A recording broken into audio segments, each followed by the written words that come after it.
From Los Angeles, I'm Eddie Garcia along with Doug Stolhan. Thanks for joining us for another edition of the Puck Podcast. It's Tuesday, August the 16th, 2022. On this week's show in the first period, we get you up to date on all the latest news from the NHL over the past week. We had major injury news for the Vegas Golden Knights and Carolina Hurricanes and some sad notes to pass along as well. Second period, we take a suggestion from one of our listeners, and Doug and I will do a fantasy draft for our current and all-time starting six in the NHL. And in the third period, we will read your emails. All that and more coming up on this edition of the Puck Podcast. But before we get into all that, it's time to have our off ice report, talk about what's been going on with us. I bring in my co-host, Doug Stolhan. Hello, Doug. How are you? I am dandy Eddie Garcia. How are you? I'm doing okay. I'm a little tired right now. My wife and I did a major garage consolidation, I guess you would say. We have a storage unit that we've been paying $200 a month for, and Oh my! I said no more. This is ridiculous. We have got to find a way to get all that crap into our garage. So we went into the garage and filled up our trash can and our recycling bin to the brim, and donated a bunch of stuff to Goodwill. So looks like we're probably about 70% of the way towards what we want to do. And now we got to go to the storage unit and get all that stuff out of there. But that was just like, I can't do this anymore. This is just a waste of money. And Yes. we need to take care of this, but a little bit worn out, but it's a good feeling to have accomplished a little something and gotten closer to our goal of getting that stuff over here and getting rid of stuff. I know we've talked about this over the years of doing the show and just, in our conversations as well. I think you and I are both natural kind of pack rats. We hold on to a lot of stuff that there's no need to hold on to. I'm all about, I get sentimentality and all that. I think I'm losing more and more of that as I get older. But it's like, if we haven't used this product or this item or whatever, if we haven't used it more than 2 or 3 times in a year, it's time to get rid of it. It's just taking up space. So that's my philosophy with it. My wife is being pulled along a little bit more grudgingly, but I think she's starting to get it as well. No, for sure. My dad's thing. My dad always lectured into me and my siblings anti-storage facility mantra of, with the money you're spending in a year, you could buy new versions of everything that's in there. It's probably true. Yeah. And you're at $200 a month. That's $2,400.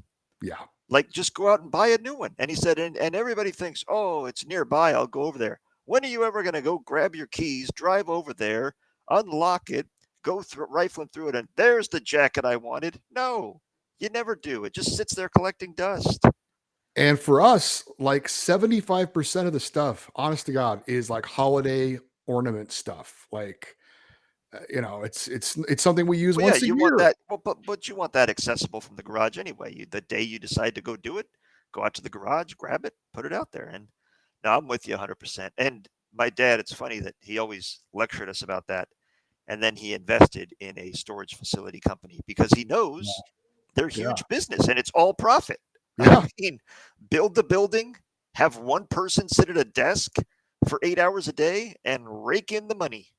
Pretty much. Yeah. It's like owning a parking structure. It's there's not a lot of maintenance. No maintenance. Yeah. Yeah. Gee, I better keep this place clean. For what? No doubt. No doubt. I mean, you keep the lights on, you keep the gate secure, and that's it. And your unit, $200 a month, there's hundreds of units there. I mean, they're making 20 grand, 200 grand a month. Yeah, and of course, we've had it for several years. It didn't start off at $200, but every year it's up $10 or whatever, and you're like, okay, enough is enough. Yep.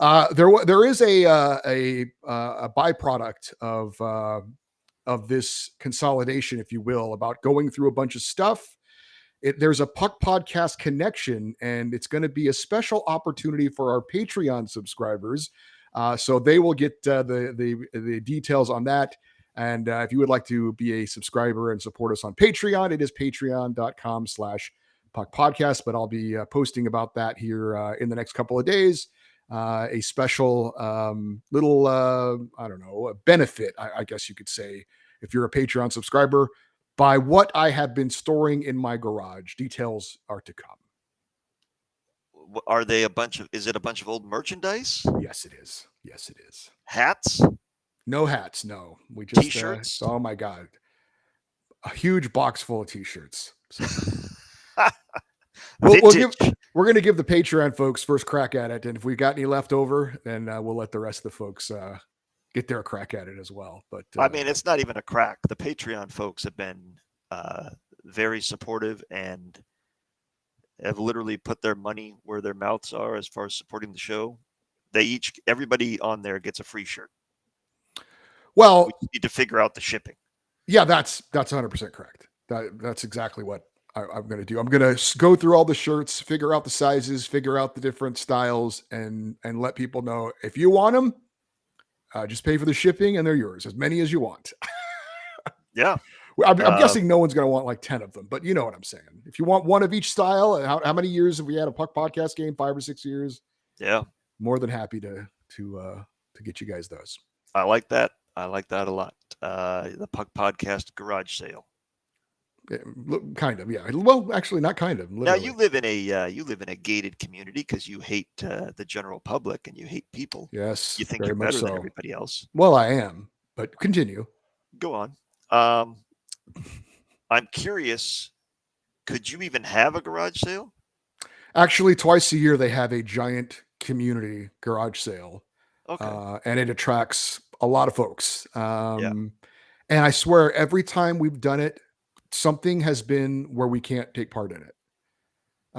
Like we were going out of town that weekend or whatever. It's like I was the last one. I even was like making plans, setting things aside, and then I'm like, oh my God, we're doing this. And we missed it. So, but yes, we twice a year, there's like a summer and a winter one or something like that. Yeah.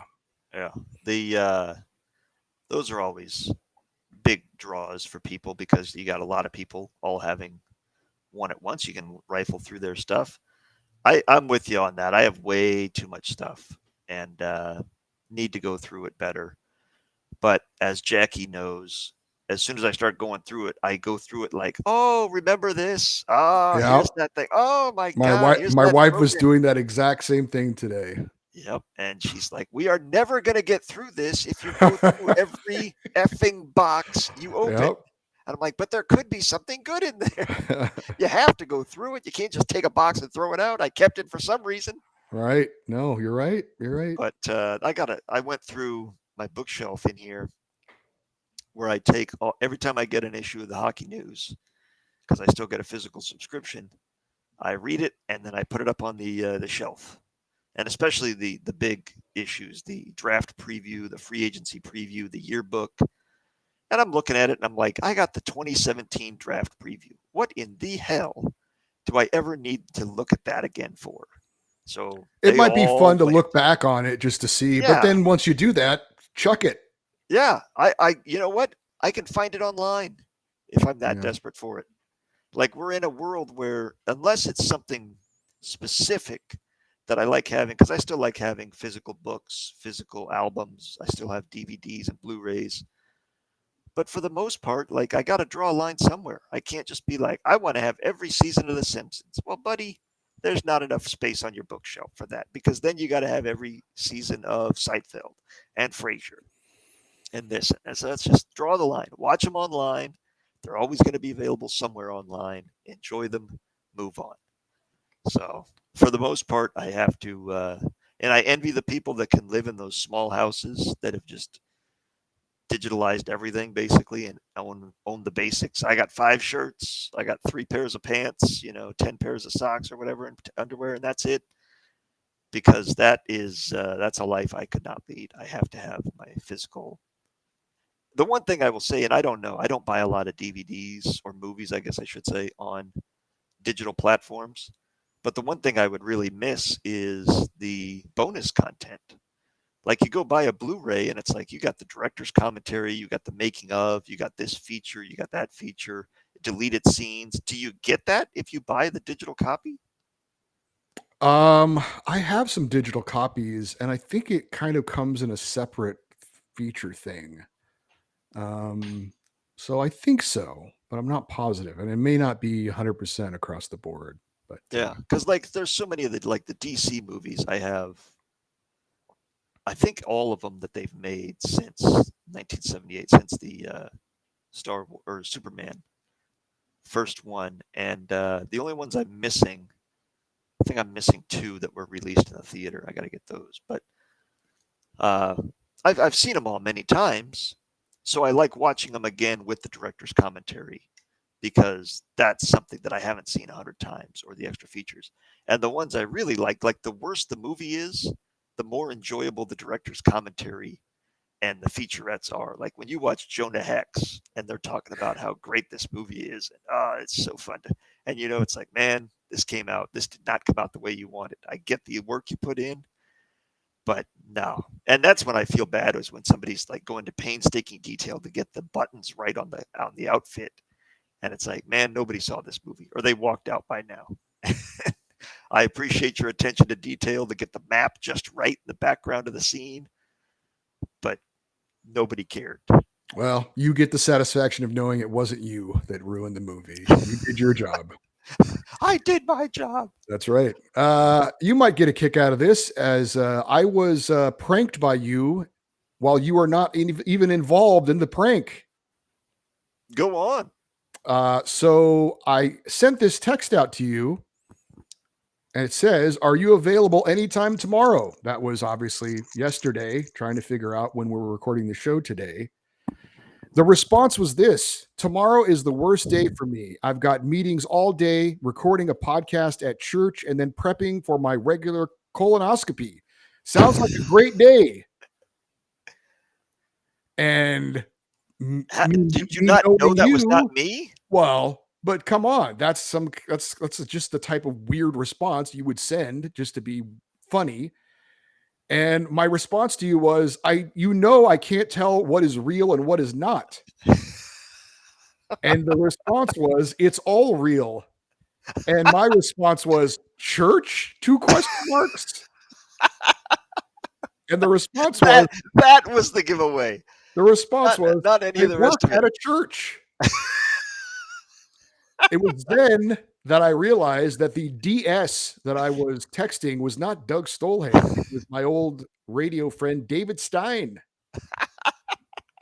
And then I had to say, "Sorry, that text was not meant for you. Good luck with all of your things." All of that. I hope the church thing is first so you can pray for the rest of it.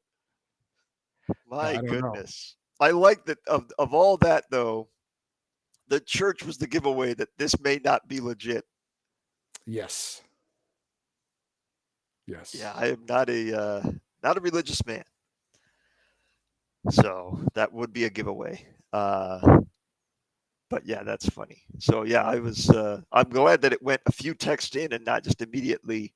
I've done that before, and I think I've said I do that to people intentionally, to where I will text them something absolutely absurd and then immediately follow it up with, "Sorry, that was meant for my dad."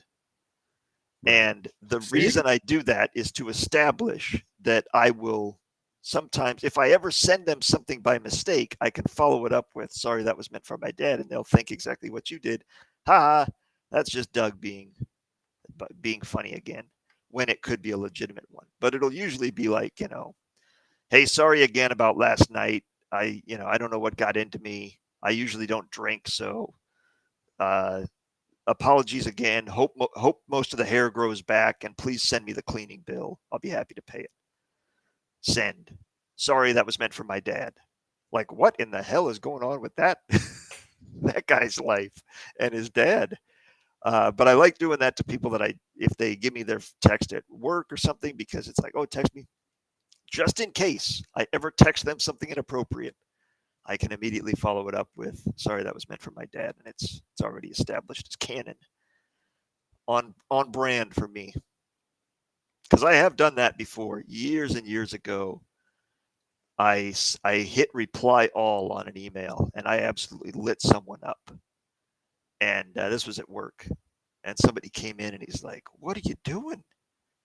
And I'm like, "What?" And I thought, he was on the email. And so I'm like, "Oh, that's pretty." He's like, "He's on the email." And I look, I'm like, "Oh my God." That's a good feeling. Yeah. Apologies were made. The old Billy Ashley.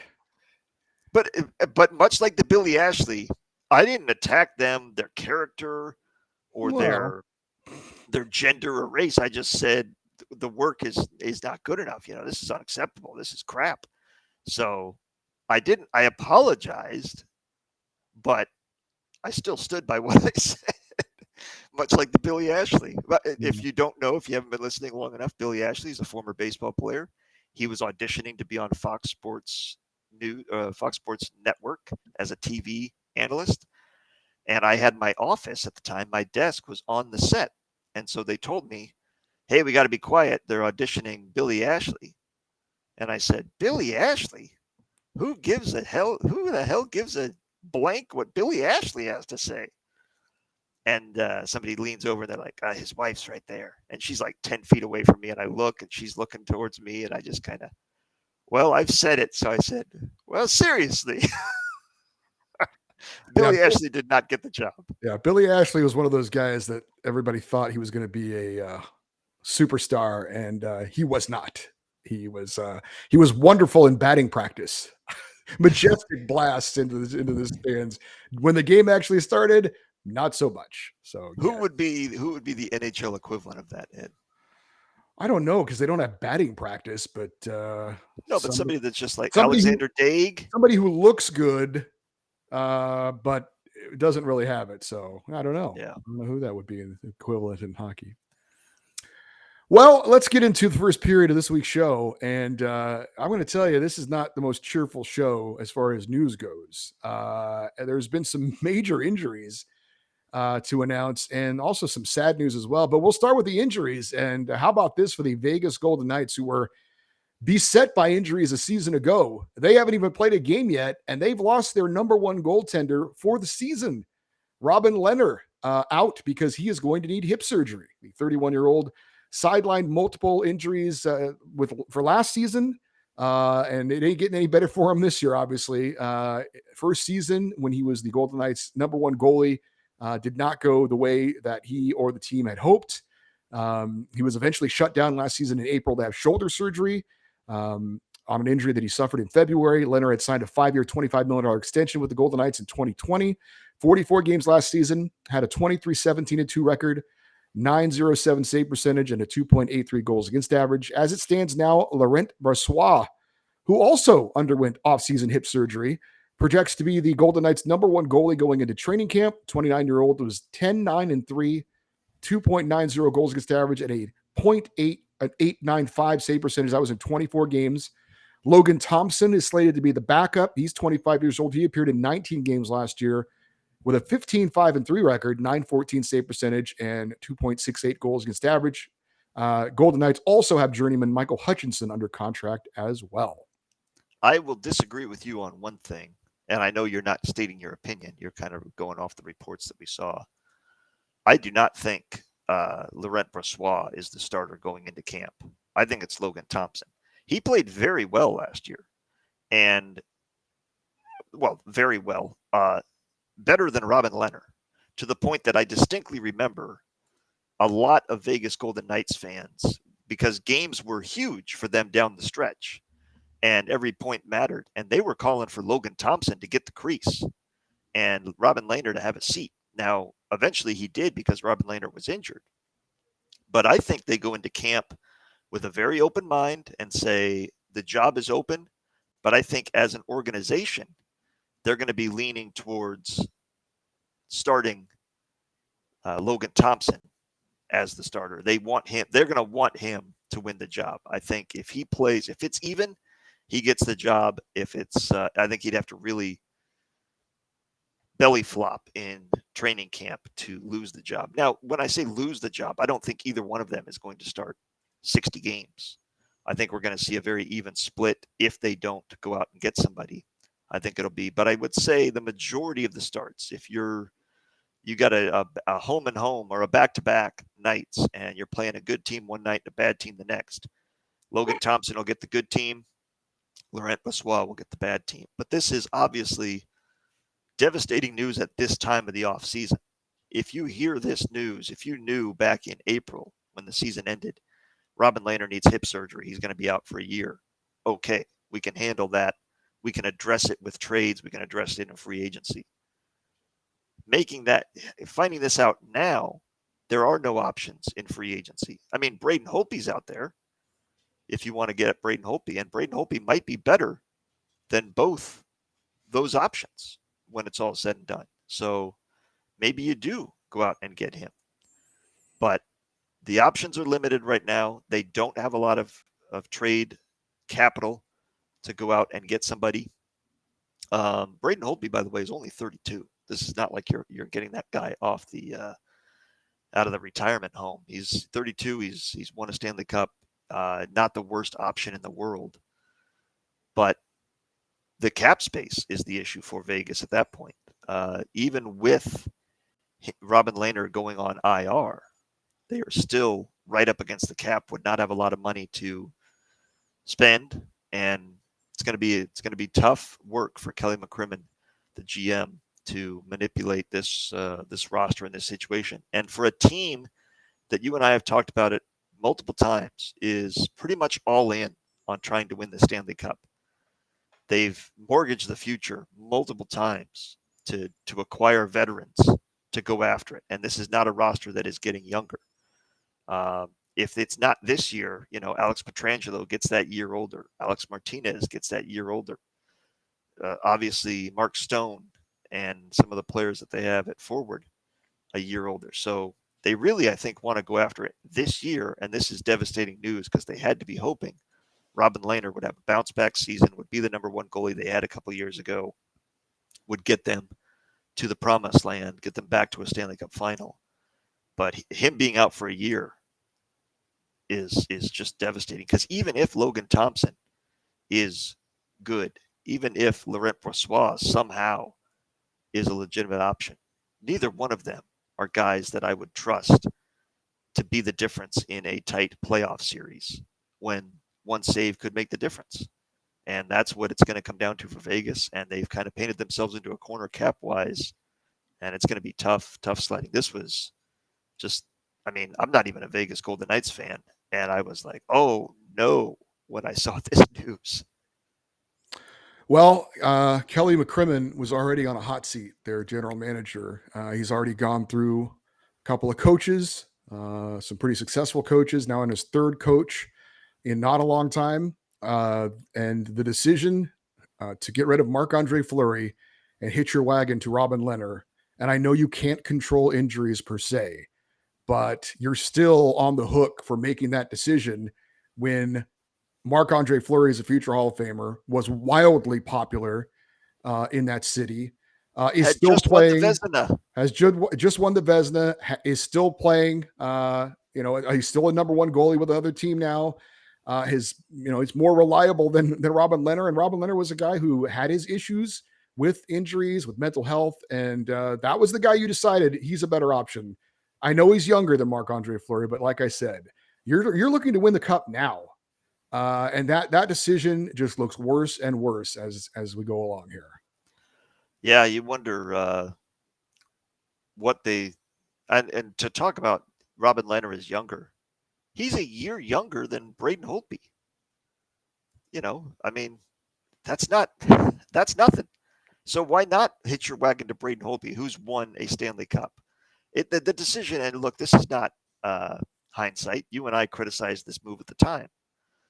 We both said if we were them, if we were the Golden Knights, we would have stuck with Marc-Andre Fleury. That's just it seemed like an easy answer to me. So they made this decision. At least they got good return in the trade for Marc-Andre Fleury. They do with all their trades, right? Yeah, they got nothing. They literally traded Max Pacioretty and Marc-Andre Fleury for zero return, which is shocking that you can mismanage assets to that degree. But this is a mess of their own making, and nobody's feeling sorry for them. Nobody's going to bail them out, and it will be interesting to see how they try and salvage their season. Because what do they do, Ed, if Logan Thompson and Laurent Brossoit are not up to the task? If it's obvious around mid-November that neither one of these guys are going to be a legitimate starting goalie in this league and are just, giving us average at best goaltending, what do you do at that point? You can't afford to just throw the season away because you don't have the draft picks. You don't have the prospects. You're built to win right now. You almost have to go all in and try and outscore people. But then again, they just got rid of Max Pacioretty for nothing. And he was one of their leading scorers. So it's going to be interesting. It's going to be a very interesting month to come. And when I say a month to come, I want to mention today is August 16th as you and I record this. The first preseason games, Ed, are just over or 5 weeks away. So, we talk about what are we going to do for the offseason. We're 5 weeks away from dropping the puck on the preseason and having preseason games to talk about. So the offseason goes pretty quick. Well, you mentioned Max Pacioretty, and I guess Vegas Golden Knights fans are at least happy that, well, he's not on the team anymore because he suffered a major injury as well this past week. Now with the Carolina Hurricanes, he's going to have surgery for a torn Achilles tendon and face a 6-month recovery. He apparently suffered the injury while running in training. Hurricanes got the 33-year-old from Vegas for future considerations due to the Golden Knights salary cap crunch. Pacioretty's a 6-time 30-goal scorer. He had 19 goals and 18 assists in just 39 games last year due to injury. In 850 career games, he's got 323 goals and 319 assists for 642 points. Well, as you know, Eddie, this is why I don't run. Is that right? Is that why? Yeah. The fear of injury is just too great. I rarely hear about people getting injured watching TV, surfing the internet. Fair point. So I like to, and to quote, I believe the old comedian was Jeff Altman, that said he had friends that like to run marathons, and they'd always talked about the runner's high, how you get this huge release of endorphins when you start running and you break through the second wall. And he said, that's why I drink and smoke. I get the same feeling just by going up the flight of stairs. But anyway, this is obviously terrible news for the Hurricanes. But the good news is 6 months from the summer, he's back in January. It becomes almost a trade deadline acquisition at that point. Yeah. Second half of the season, boost to the locker room. Hey, look, everybody, an elite goal scorer is just showed up and is ready to play, and we already have the cap space for him. We didn't have to give up anything to get him. He's got fresh legs, and he's excited to get on the ice and start helping us. So if they're anywhere near a playoff position, which they should be, he's just going to boost their roster in January, February at the absolute latest, and be ready to go to help them in the second half of the season. Yeah, they're going to be, I mean, they're a good team without him, but as you said, they don't need him to get in a playoff position, but once he comes back, he will certainly be a big boost, they hope. So yes, it's not the same type of situation that Vegas is obviously going through, and not as important a position, but still disappointing for Hurricanes fans who were hoping to have Max Pacioretty for the full season, but at least they will have him, hopefully, for the most important games of the season. And just to wrap up the injury talk, San Jose Sharks young defenseman Nikolai Konishov suffered a torn Achilles as well in off-ice training. He also will need surgery and will be out for 6 months. He's 24 years old. Konishov missed all of last season with a groin injury. So, boy, he's just really having a great time with the injuries. He played 56 games in the 2020-21 season with 2 goals and 8 assists. And one of those names that you look at and you're just like, could I buy a vowel? Yeah, I had to go to YouTube to hear someone pronounce it. So I saw the video of his first NHL goal. It's spelled Knyzhov, pronounced Konishov. I mean, it's actually pronounced the way it looks, you know? Well, once you hear it, you're like, okay, I could see that. But when you're looking at it and you don't know, you're like, oh boy. Yeah. Bad luck for him. And what a weird pair of injuries. You know, both of them have that same injury in off-season training. I know that some baseball player broke his wrist falling off an exercise bike, right?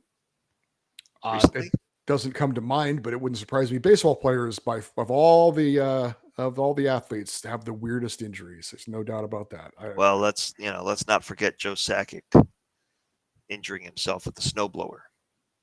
That was very baseball-esque, but you hear about 5 or 6 of those stories every year in baseball. Yeah. The opening the window to check the weather, opening a DVD, putting on your boots. My favorite was Richie Sexson, former first baseman of the Brewers, had frequent headaches. Found out he was wearing a hat that was too small. It only happens when I play. Yeah. Hmm. So speaking of young players, we talked about this guy, Nikolai Kanishov. The Yes. World Junior Championships are going on right now in Edmonton. Here's a shock. Canada and the US are both 4-0. I know you've had to have heard about Mason McTavish there for your Ducks is leading the tournament in goals and points. 7 I goals. saw he had a and, pants trick in the first game. Yeah, 13 points for him. And I've watched a little bit of this. Man, good seats are still available. There is no one going to these games. Where is it being played? It's in Edmonton. Oh, well, what the hell? Well, apparently for some reason the Canadian games have been in the late afternoon, early evening. So Well, people are working at that time. It's not like going to a 7:00 game. you can't get 10,000 people that can't get the afternoon off. I'm just giving you what the reasons have been given to me, or that I've read. Also, it's summertime in Canada, and people like being outdoors in the summertime. They don't want to go inside and watch something, apparently. And then there's the scandal as well, which is soured some on. Now that I buy. But there's for Canada's getting the lower bowl filled, basically. Some of these games they've got, it's like 12, 30. I mean, it's like there's nobody there. One of the coaches is saying it's still like we're in COVID. There's nobody at these games, but yeah. Yeah, I've been watching the highlights. I haven't been able to see the games because it's on cable channels I do not get. There's no streaming option for this that I saw. Not legal, at least. I don't like going to anything weird letters that is going to take me to some website I've never heard of. So I've been watching a lot of the highlights, and it is hard not to get excited about Mason McTavish. But I do remind myself he's literally playing against teenagers. This is not NHL caliber defense and goaltending that he's going up against.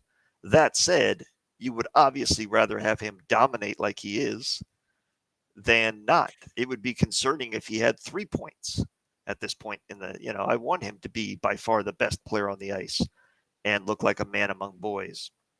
Because a month from now, 2 months from now, I need him doing that in the NHL. Now, he had a 9-game stint in the NHL last year, and he held his own. He more than held his own at the NHL level, and then the Ducks very wisely sent him back to juniors to develop his game, protect that year of his development and his contract.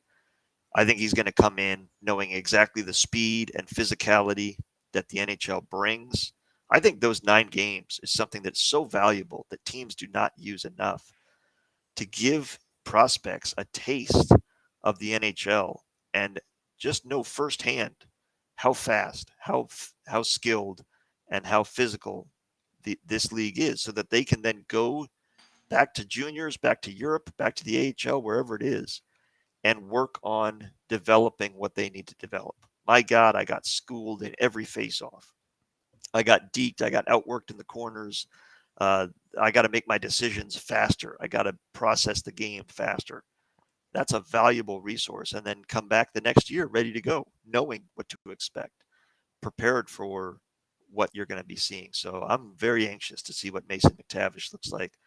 And he and Zegras and Drysdale give me hope that the Ducks could have a playoff team at some point in the future before I slip the mortal coil, because it's been tough to watch these last few years. Yeah, well, hopefully you're going to be around a little while. So yeah. Well, I don't know. It all depends on the results of that colonoscopy. Yeah, that's a good point. We had a couple of signings this week. Nothing that's going to blow you away, but we're here to pass along the news. The Chicago Blackhawks agree on a 1-year contract with defenseman Caleb Jones and forward Philip Kurashev. Jones and Kurashev were both restricted free agents. Jones' deal is 1 year, $1.35 million. Kurashev gets a 1 year, $750,000 deal. Jones is 25, 5 goals, 11 assists in 51 games in his first season with Chicago, acquired in the Duncan Keith trade to Edmonton. Kurashev's 22. He had 6 goals and 15 assists in 65 games last season, was selected by the Blackhawks in the 4th round of the 2018 draft. And Caleb Jones, the brother of Seth Jones of the Blackhawks as well. Just and if I was him, I would have been praying that somehow there was a typo or they printed out the wrong one, and I got Seth Jones's contract. Here you go, sign this. You got it. Haha, 8-year deal, $50 million or whatever he's getting. Yeah. But no, not the case. He's a young man that, the Blackhawks are intentionally going to be terrible this coming season. It gets him signed. He's a restricted free agent with arbitration rights this coming year, so it's in his best interest. I think teams kind of love and hate those deals because he's obviously very motivated to go out there and play his best hockey so that he has a good argument to make in arbitration next year should it get that far, or in contract negotiations. But at the same time, if he does, they know they have to pay him more a year from now. But that's what I would tell him if I was the GM. I would say, go out there and make us write you a big check next year. And because I'm happy to pay if you're playing well. If you're that good a player, I'm happy to write that check. So go make it impossible for us not to pay you. The Detroit Red Wings have signed restricted free agent Jake Wallman to a 1-year deal worth $1.05 million to avoid arbitration. The defenseman, who was the last remaining player unsigned to elect for arbitration, had 3 goals and 10 points in 51 games with the Red Wings and Blues last season. 26-year-old was acquired by the Red Wings in March as part of a deal that sent Nick Leddy and Luke Witkowski to the Blues. Of the 26 free agents that were scheduled for salary arbitration hearings, only one actually went to arbitration. That was Nashville Predators forward Jaghoff Trenin, who we talked about on last week's show. Yep, and it's never a pleasant experience because you're literally hearing from your GM, your organization, why you're not worth the money. I don't know why players attend. I don't know if they have to, but I would send my agent and say, go fight the good fight for me. Let me know how it goes. And I'm not going to take it personally. I don't want to hear what they had to say about me. Veteran forward Colton Sevier signs a 1-year deal with SC Bern in Switzerland. 33-year-old posted 2 goals and 5 points in 35 games for the Oilers last season. Also 6 goals and 11 points in 22 games in the AHL for the Bakersfield Condors. Sevier was a 4th-round pick of the Dallas Stars in 2007. He's got 66 goals and 156 points in 535 career games with the Stars, Panthers, Penguins, and Oilers. Hockey Canada says it will hire a sport safety director to help develop a maltreatment, harassment, and abuse plan for the organization. The organization said it is looking for someone who will lead the development, implementation, and evaluation of all-encompassing multi-year maltreatment, harassment, and abuse strategies. Hockey Canada said that the individual will oversee an independent and confidential complaint mechanism. So Hockey Canada is still trying to save face and show that they're making changes so that certain events that have happened multiple times in their past do not happen again, or at least if they do, they are handled appropriately. So it's always interesting when you get the wording of these types of things, which is basically, them announcing, hey, look what we're doing. And it's a kind of like a, anyone interested, send their resume to Hockey Canada, basically looking to hire somebody for this. But they're trying to let people know, look, we're doing things. What's the job description? Are you a good person? Do you believe people should actually be held accountable when they commit crimes? Then maybe you can be Hockey Canada's director of good people. I mean, what is this job? Like, I guess ultimately my thing is, can't the people already in place at Hockey Canada do this? Well, you really need to hire somebody specifically to take sexual assault allegations seriously?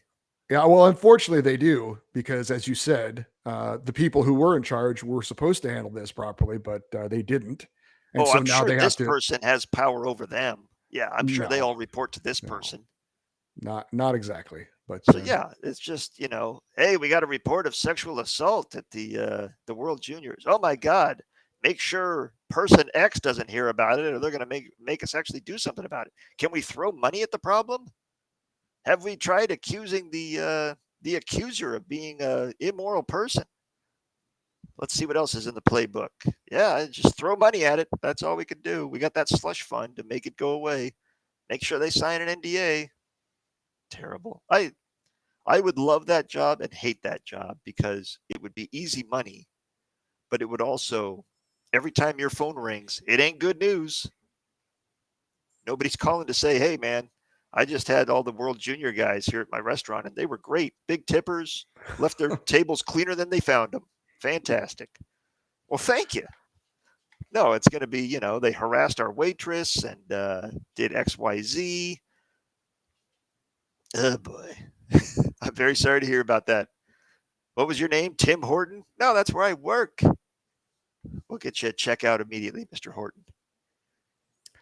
Well, claims that Edmonton Oilers owner Daryl Cates had an inappropriate relationship with a former ballerina were withdrawn because evidence was shown in a Nevada court that she was not, in fact, a minor during any alleged interactions with Mr. Cates. An attorney in the case filed a motion to remove Cates from any evidence, saying, quote, I want to personally apologize for any harm the erroneous factual claims may have caused to Mr. Cates and his family. Nobody should repeat those allegations in any context without noting that they have been withdrawn and repudiated, end quote. That's a big lawyer word right there. Yeah. Cates had previously denied any wrongdoing after a civil lawsuit was filed in Nevada in July, claiming he had paid a ballerina at least $75,000 for sexual services. So we've talked about this before, and I will say that I saw the link to this story. It was not with a big picture of Daryl Cates front and center. It was down below in a corner.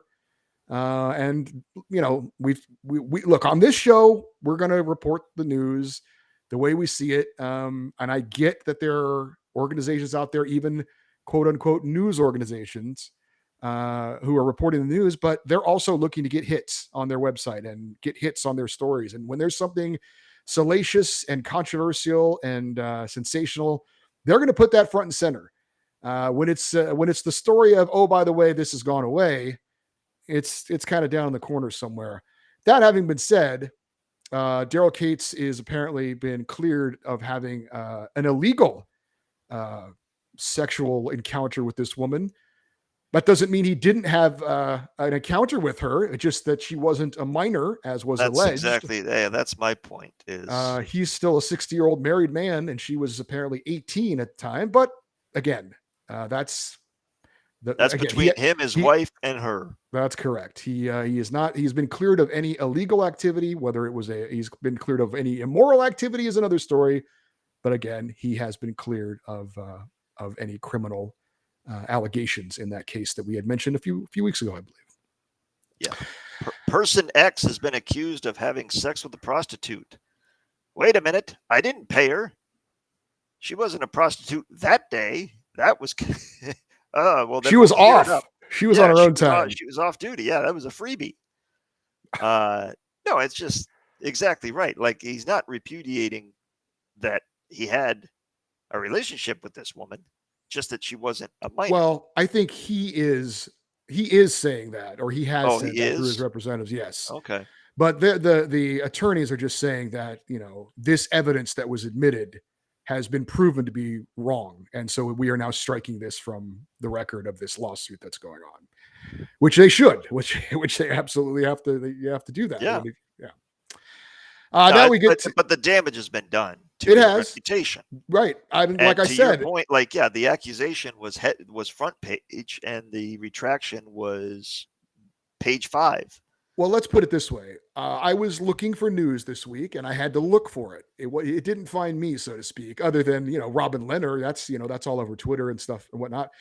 But I was looking, I'm like, I want to make sure I didn't miss anything. So I'm combing through these websites, and I saw this one post. I didn't see it in all the posts I went to. Like, I've got, 6 or 7 websites I usually frequent just to see if I, make sure nothing slips through the cracks. I saw it on one site.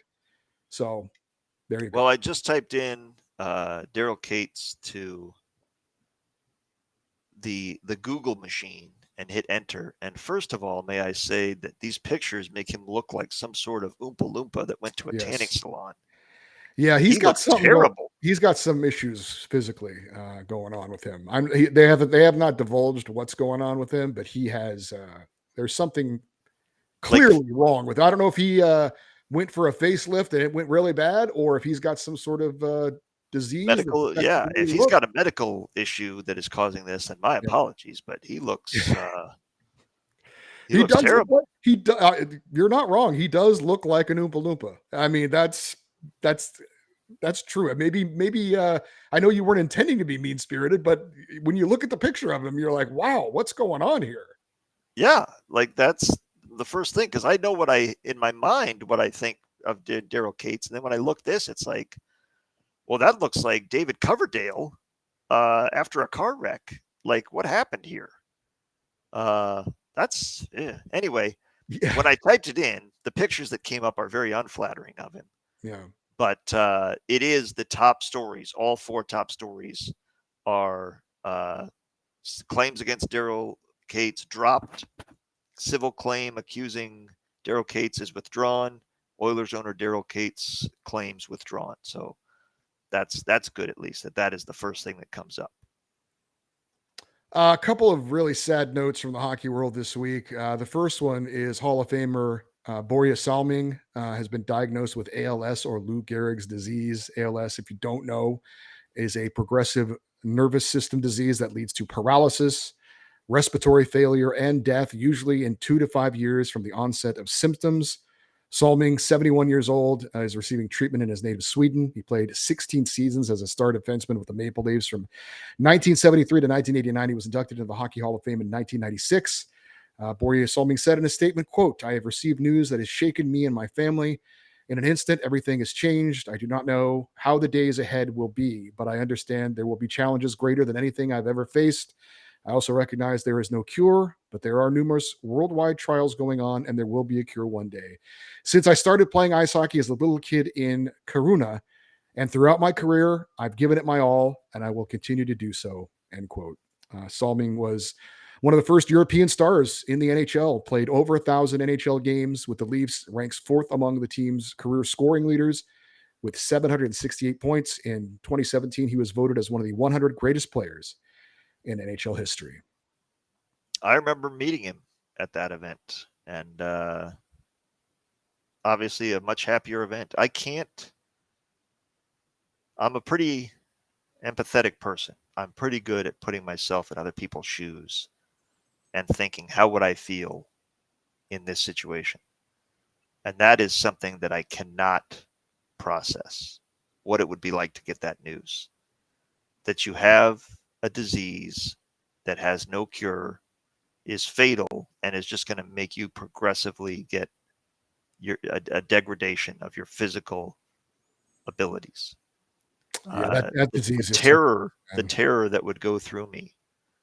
And then awful. on top of all that, the realization that you're going to have to be cared for, and your family will be faced with the burden of caring for your every need because you can't do anything. Well, I You're hope trapped that inside he your own still has failing body. at one, he's in Sweden, so they have a better healthcare system than we do. And 2, I hope that he has the means to get help for his family, because I can tell you firsthand, having taken care of somebody that is unable to take care of themselves 24/7, that is It is like more than a full-time job. it's unbelievable. Yeah. There's very few people I have more respect for in this world than caretakers that do the job and do it well. And because the people are completely dependent on you for everything. And it is such a loss of not just independence, but dignity. When you have to have somebody help you go to the bathroom, help you get dressed, help you eat, Feed you. Yep. help you just sit up. Yeah. I just want to sit up. And you have to call and ask for help to do that.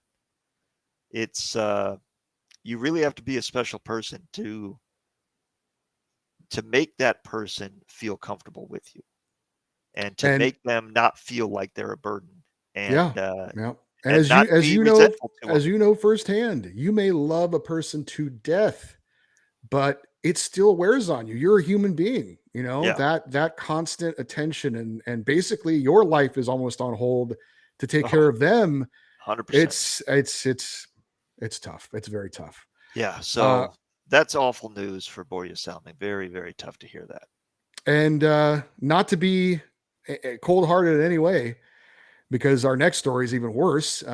Boreas Salming has had at least 71 good years on this earth. He had an NHL career. He's a Hall of Famer. He's had thrills that he's had a life well lived. Not that it's not sad news, but when you hear about the news of a 6-year-old who has passed away, that's even tougher. And if you don't know the story, Edmonton Oilers super fan Ben Stittler died at the age of 6 due to cancer. His family announced on social media.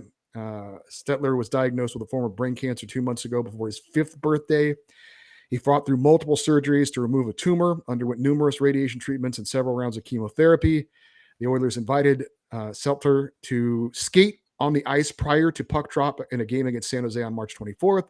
The Oilers won that game, and Stetler was there to fist bump all the players as they returned to the dressing room. The Oilers gave him their game MVP helmet and jacket to wear afterwards. He continued to inspire his favorite team from there. Of course, I know about this firsthand because, of course, the Oilers and Kings met in the playoffs, and that was a storyline in it. I think a lot of people probably also heard about it through social media and things like that. His father made the announcement on social media, and he had this to say, quote, "The world lost the most special boy and an absolute hero last night, Ben. You were the best son we could have ever hoped for, and you were my best bud ever. Your sisters were so lucky to have you as a sweet brother. You fought so long and hard and beat so many odds. You truly changed the world and did so much good in your short time here. Mom and I are so proud of you. You had a bigger heart than anyone we've ever met. Our hearts are left with a Ben-sized hole in them, and life will never be the same without you. We are absolutely crushed," end quote. Great outpouring of support and well wishes from everyone in the hockey world. I think literally every team in the NHL sent out something, retweeted something. Connor McDavid, who had many photos with Ben, and a lot of other Oilers tweeted out messages. So as we've talked about, Doug, it is amazing how sometimes the hockey world is so small in some ways, but great outpouring of support for the family. I'm sure that it's helped them in their grieving, but when it's all said and done, it just seems very unfair that someone so young had to go through so much. And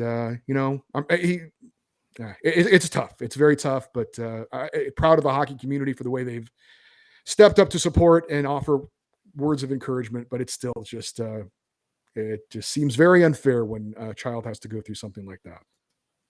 Yeah, and to get back to what we talked about at the top, part of the reason I'm not a real strong religious person is stuff like this.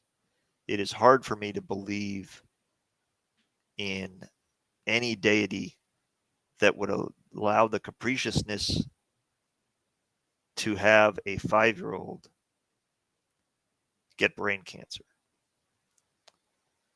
It's just awful. Awful. So that's just, it's terrible to hear that. And then because we've lived long enough to grow up and fall in love and have good days, bad days, you just think of all he missed out on and all his parents will miss out on with him. Terrible. Well, he certainly had an impact on a lot of people, and I'm sure guys like Connor McDavid were touched by his story and his friendship, and hopefully it's something that they can take with them for the rest of their life, and obviously not take life for granted, and just Yeah, you talk understand. about fighting through something, whatever you're going through in a hockey game or a hockey season. And then you think about what this kid's going through. And it reminds me of Joey Moss, who was the longtime Oilers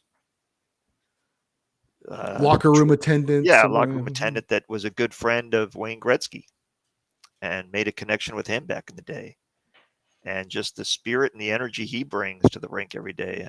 And same with Ben. It just, you look back at that game where he was at it, and there was no way they were going to lose that game. So terrible.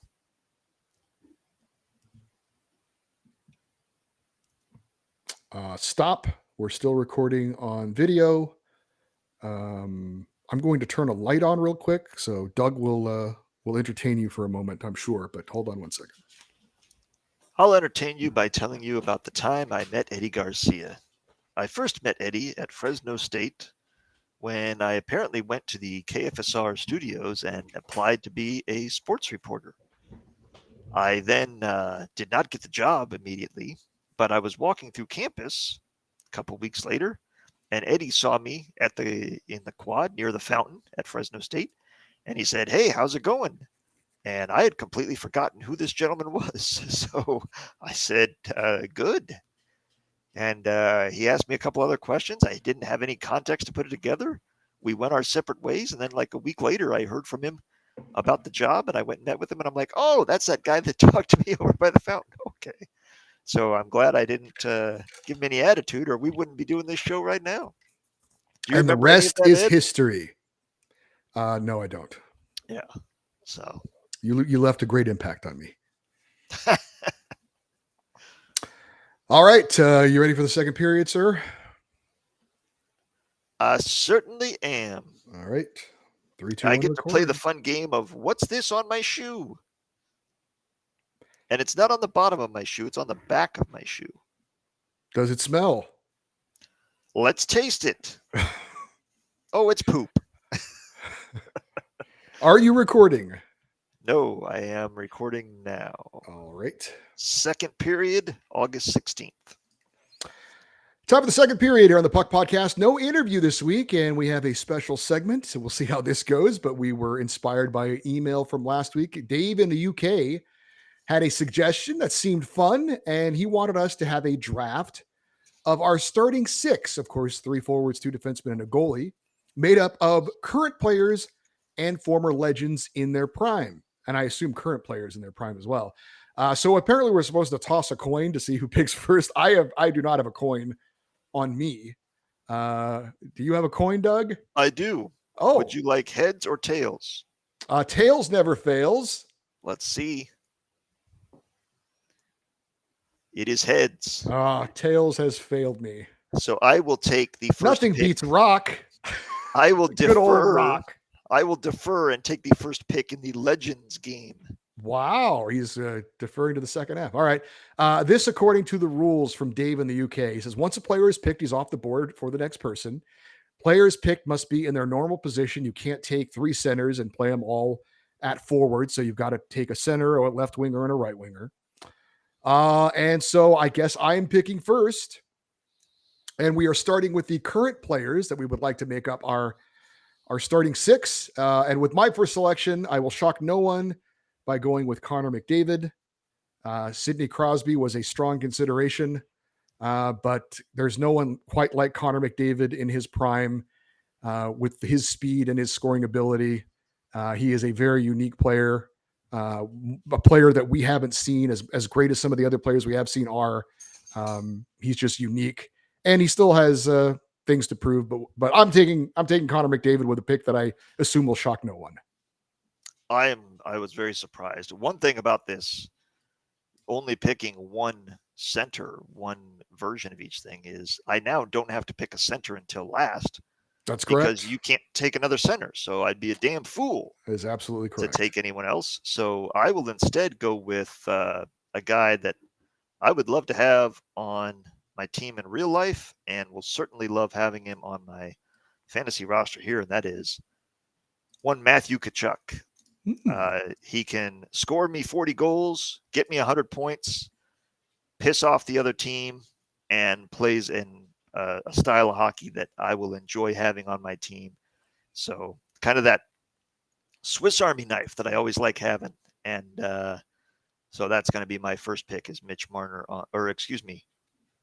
Tkachuk on the left wing. I would say that is a bit of a controversial pick, but that is your pick, and I'm glad you made it because with my next selection, I will take defenseman Cale Makar. And I think I'm not going to have trouble selling tickets, regardless of who else is No, on my team. Come see Connor McDavid and Cale Makar skate around the ice. You're going to enjoy it.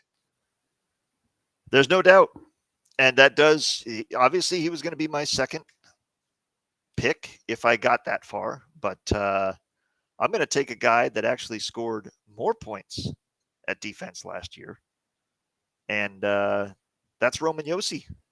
I'm going to take him as a guy that, again, I think not the star power of Cale Makar, not the youth of Cale Makar, but one of the best defensemen in the league.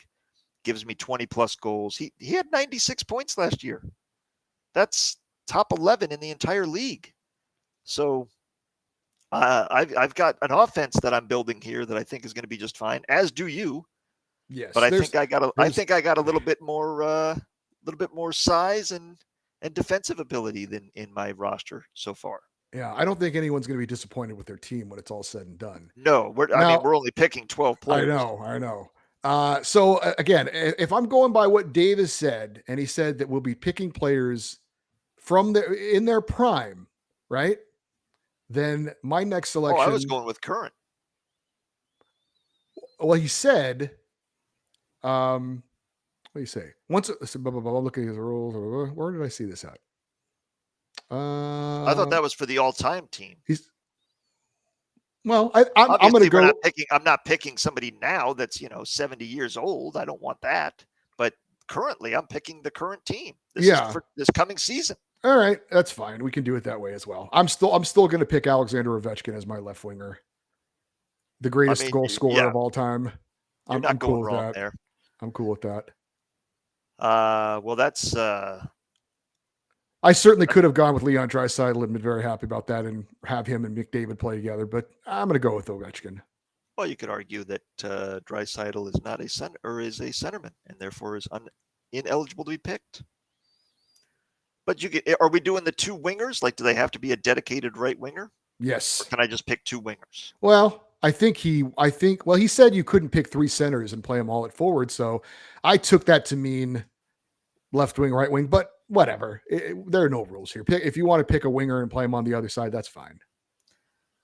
Well, if that's the case, then knowing the team I'm building here, I like a little bit of jam with my offense. I like people that can throw the body around and still get the job done. So, sorry, Johnny Gaudreau, Johnny Huberdeau, probably not going to be in the mix. But on the right side, I'm going to go with Patrick Kane because he can still get the job done, and he's not the most physical player, but his speed, his skill, his leadership. I'm going to take that guy as the veteran on my team to bring people around and show him how to win a cup. And he still has it. He's shown in the last couple of years he can create offense without elite help at center and on left wing. So with Matthew Tkachuk and the center I have coming up, I think he's going to do just fine. All right. Well, let me go ahead and close out my defensive pairing. And we've got Cale Makar and the speed and the flash. Let's go for a guy who has ability, but also is got some size and has been a guy who's been clutch, helping a team win a couple of Stanley Cups. And that would be Victor Hedman of the Tampa Bay Lightning. Yeah, that's going to be a tough defensive pair to beat. Makar and Hedman. That's going to be tough to beat, tough to match. So, but I don't have to take a defenseman anymore because I know they're all available. You've taken your defenseman. So I'm going to move to goalie, and I'm going to take the guy behind Victor Hedman and go with Andrei Vasilevsky in net. So I've got the best goalie in the league. I've got Tkachuk and Kane and Josi. I'm liking what I got so far, and I still have a center and a defenseman to go, and I'm pretty happy with my options. I'm curious to see who you take at center or at goalie now that he is gone. Well, I don't have to pick it until my last pick, which is what I'm going to do. So let me grab my right winger to go along with Connor McDavid and Alex Ovechkin. Let's take a guy who can score, who can assist, and has been a clutch player in the past. Stanley Cup champion as well, and that is Nikita Kucherov of the Oh Tampa Bay wow, Lightning. that's a solid pick. Nothing wrong with that. Well, then it's down to me. So what do you have left to pick then, Ed? Just your I have a goalie? goalie. Yep, just my goalie. So I got a center and a defenseman left, and I'm going to go ahead and take Leon Draisaitl here. That goes without saying. You can argue that he is the second best player in the entire league and the second best player on his team. So with Draisaitl in the middle of Tkachuk and Kane, no shortage of offense and skill and size out there on the ice. And Roman Josi behind him. I just need one more defenseman, and I think I got a pretty good idea of who that's going to be. All right, I think my final pick, I believe, Yes, will be my goaltender. Now, if we had been able to select any current player in their prime, I would have been picked much easier. I would have picked Marc-Andre Fleury, right, as my goaltender. But since we are not doing that, I will fall back on the current Vezina Trophy winner and go with Igor Shesterkin of the New York Rangers. That's not bad. Not bad. Obviously, he's proven that he's an elite goalie, but can he do it a second year? Would he even need to with the offense you're going to put on the ice every single night? That's right. With that roster? Just keep him under 5, buddy. We'll take it from there. And so I've got one defenseman left, and obviously my offense is taken care of with Draisaitl, Tkachuk, Kane, Josi, all elite scorers. But can you ever really have too much offense, Ed? Has ever any coach said, "Man, we just got too many offensive players"? I think not. And so I will take the guy that won the Norris Trophy before Cale Makar, and I'll go with Adam Fox as my other defenseman. So not the most. He's my Cale Makar. He's not the shutdown guy that I want physically, but his offense is phenomenal, and his ability on the power play to run that power play is fantastic. So I'm looking forward to seeing what he can do, getting the puck to those fine players. So my team, when it's all said and done, my forwards, Leon Draisaitl, Matthew Tkachuk, and Patrick Kane. My defensemen, Roman Josi and Adam Fox. And in net, I've got Andrei Vasilevsky. And my team is Connor McDavid, Alexander Ovechkin, and Nikita Kucherov at my forwards, with Cale Makar and Victor Hedman on defense, and Igor Shesterkin. If you read that team to somebody, they would think, was nobody else picking against you? How did you end up with Makar and McDavid and Kucherov? But yeah. It would be fun to put these rosters into NHL video games and make them compete against each other and see who would win. Well, so that is our picks for our lineup for current players. If you think someone should have been taken off there and added in its place, you could certainly give us your feedback if you want. Feedback at puckpodcast.com. Let's go to the all-time little player draft of our starting 6. And Doug, you deferred your pick to the all-time, and so you get the first selection for your all-time starting 6. Well, I don't think there's any shock here that I'm going to pick the greatest player in the history of team sports, the man known simply as the Great One, and his numbers retired in every arena in the NHL. The guy that, even if he had never scored a goal in his entire NHL career, he would still be the highest scoring player of all time. And he's the current, but in addition to that, he is the greatest goal scorer of all time. Wayne Gretzky is my center, of course. Yeah, I mean, I know we've talked about the goaltending in Wayne's era wasn't up to snuff as it is now, but the numbers he put up were so insane. It doesn't matter. He was so by far and away superior over everyone else, and there were some pretty good players that played in his era as well, as we're gonna hear a few of them. But yeah, it's just 8 straight Hart trophies, by the way, for Wayne Gretzky. 8 straight of his 9 MVP awards. Hey, everybody, it's Wayne Gretzky again. Let it go. Which is amazing. So that, boy, that's this is not an easy selection here. If there's one person you could take that would anger me. Well, I obviously don't have to pick another center. No, So that I could be your will. last one. So I'm going to move on from that, and I'm gonna either pick a defenseman or a goalie. It's uh it's a tough call, but I think I'm going to go with the man they called the Dominator, Oh, Dominic Hasek, wow. As as your my number one pick? as my number one pick. Wow. Uh, Explain. well, I just think he's the greatest goaltender of all time, and goaltender is the most important position on a hockey team. So it's not Oh, really much of an explanation to me. all right. I No, mean, that's and he didn't play, by the way, for the New Jersey Devils, and or the Colorado Avalanche, and I mean, he was playing for. He did. I mean, he got for Detroit. I know he played with Detroit at the end of his career, but the bulk of his career was with some pretty average Buffalo Sabre teams, and he was consistently the best goalie in the league, even though he did not have a great team in front of him for most of his career. Six-time Vezina Trophy winner, back-to-back Hart trophies as MVP of the league. What's it? Something. Where's the stat I wrote down here? The only goaltender to face the most shots per 60 minutes, while also leading the league in save percentage, and he did it twice. So I'm going with Dominik Hasek. and I'll add one more. The worst helmet in of all time for goalies because he played in an era where you could really personalize the helmet and he just kept to the like he just bought it off the rack. It worked for him. That's what he wanted to use. Basically, Well, just a player helmet with a cage on it, basically a bird cage. yeah.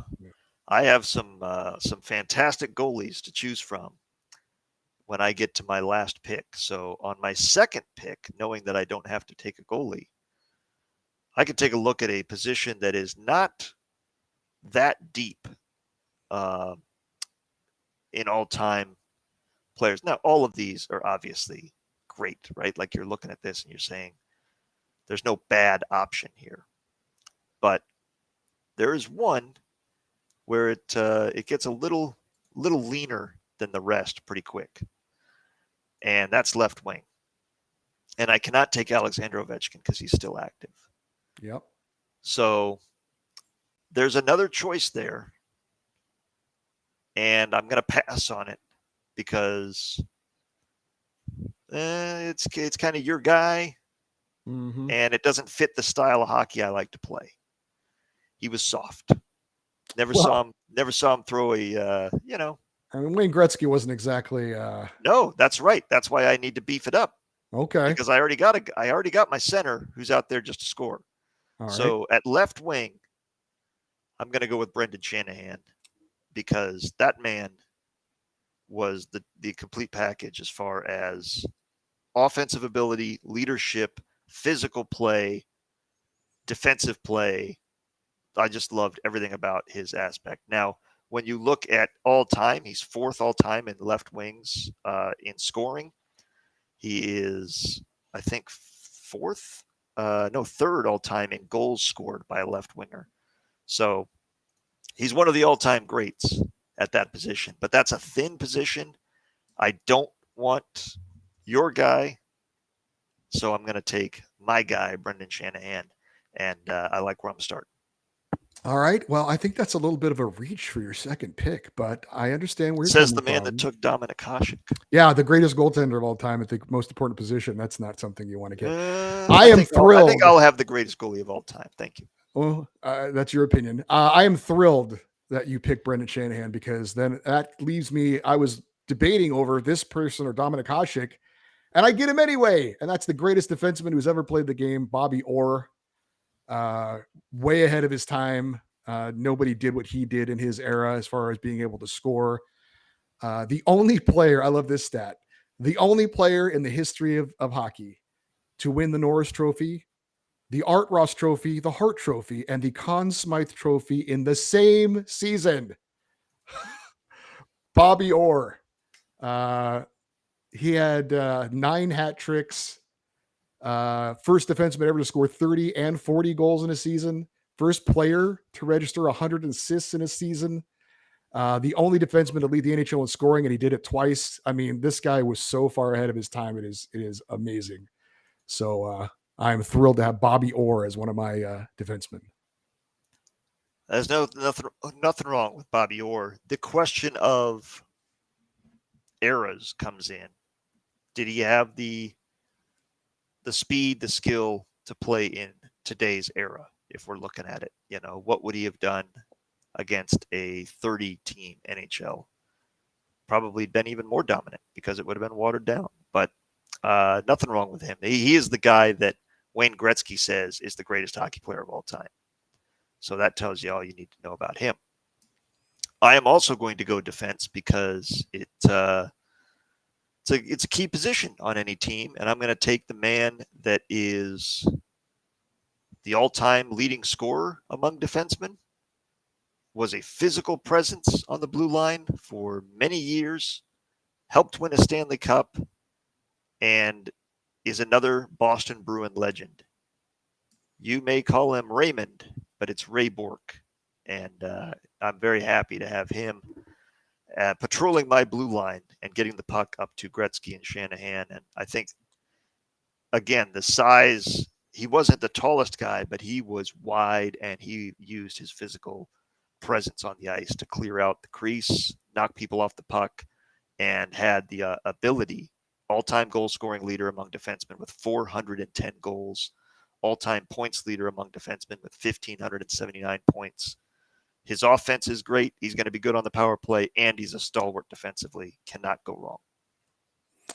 All right. Well, that's nothing wrong with that pick whatsoever. But I'm liking my team the way this is shaping up. I got to tell you, even though I don't have the great one, the guy I'm going to be left with, the leftover, is still great at center.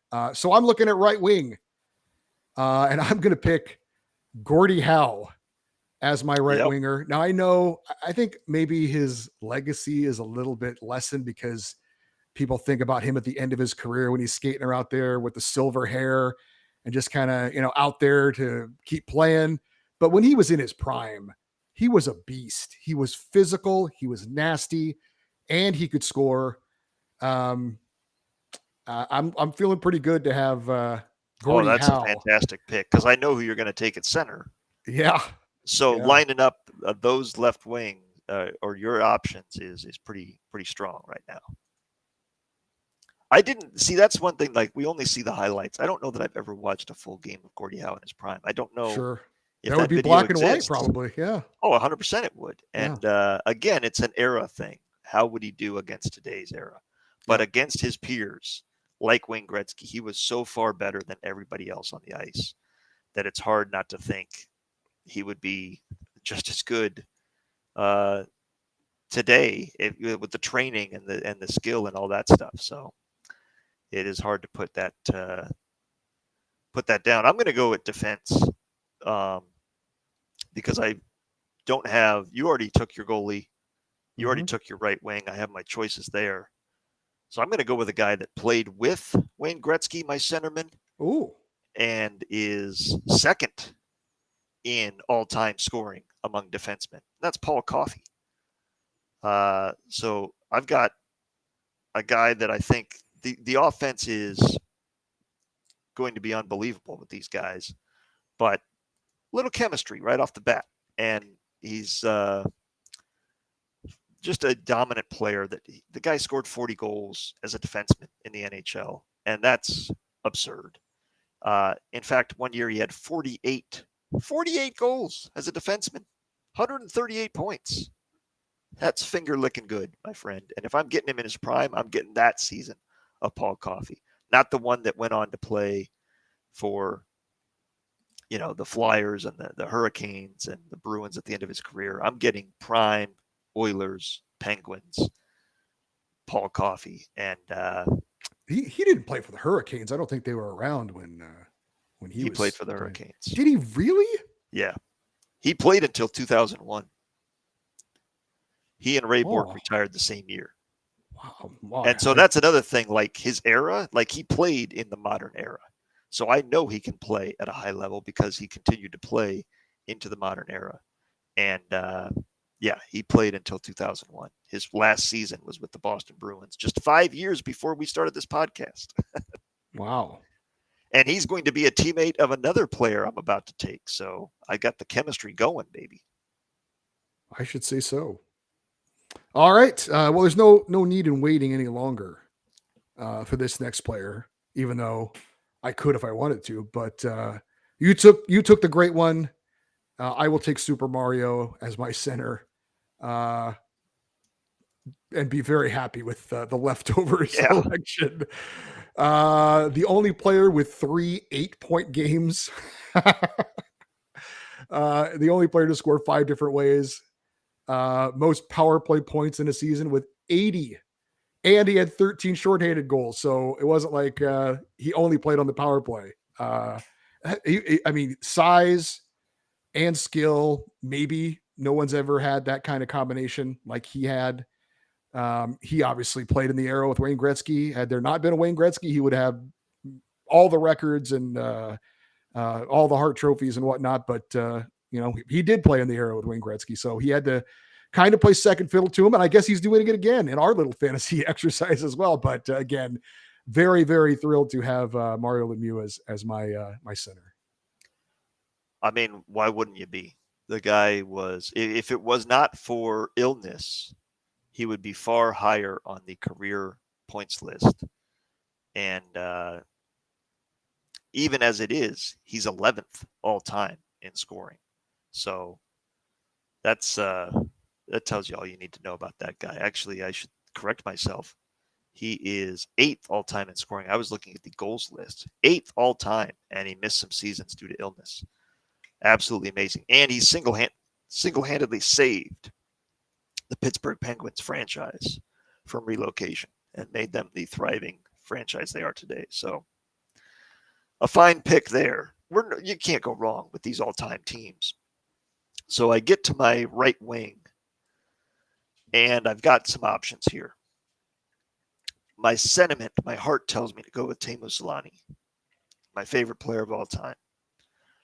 The other guy that I could go with is Jaromir Jagr, one of the greatest players of all time that played forever and is a former teammate of my defenseman Paul Coffey. But I'm going to go with my other favorite player of all time. And this may be a reach, but I love this guy.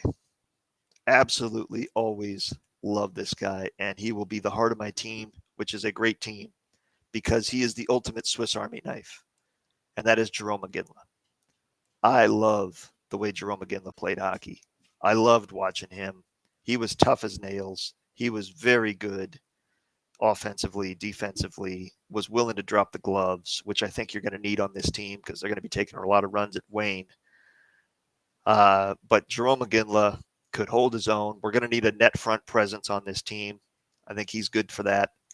He'll take that role. He'll do what the team needs to win, and is just – he never played for the Ducks, which was a great regret for me, but I absolutely loved watching him, and so he's my right wing. I know we have sparred a little bit over this guy in the past, but I am a huge admirer of a man who passed away not long ago, Mike Bossy, who had 1,126 points in 752 games. And if that guy had played a full career instead of being hit with the injury bug and having to retire prematurely, I don't know. I think a lot of people give him his due, but maybe he would get even more due. But that's a guy that if you would have taken Gordie Howe, I would have been very happy with taking Mike Bossy. But we move on.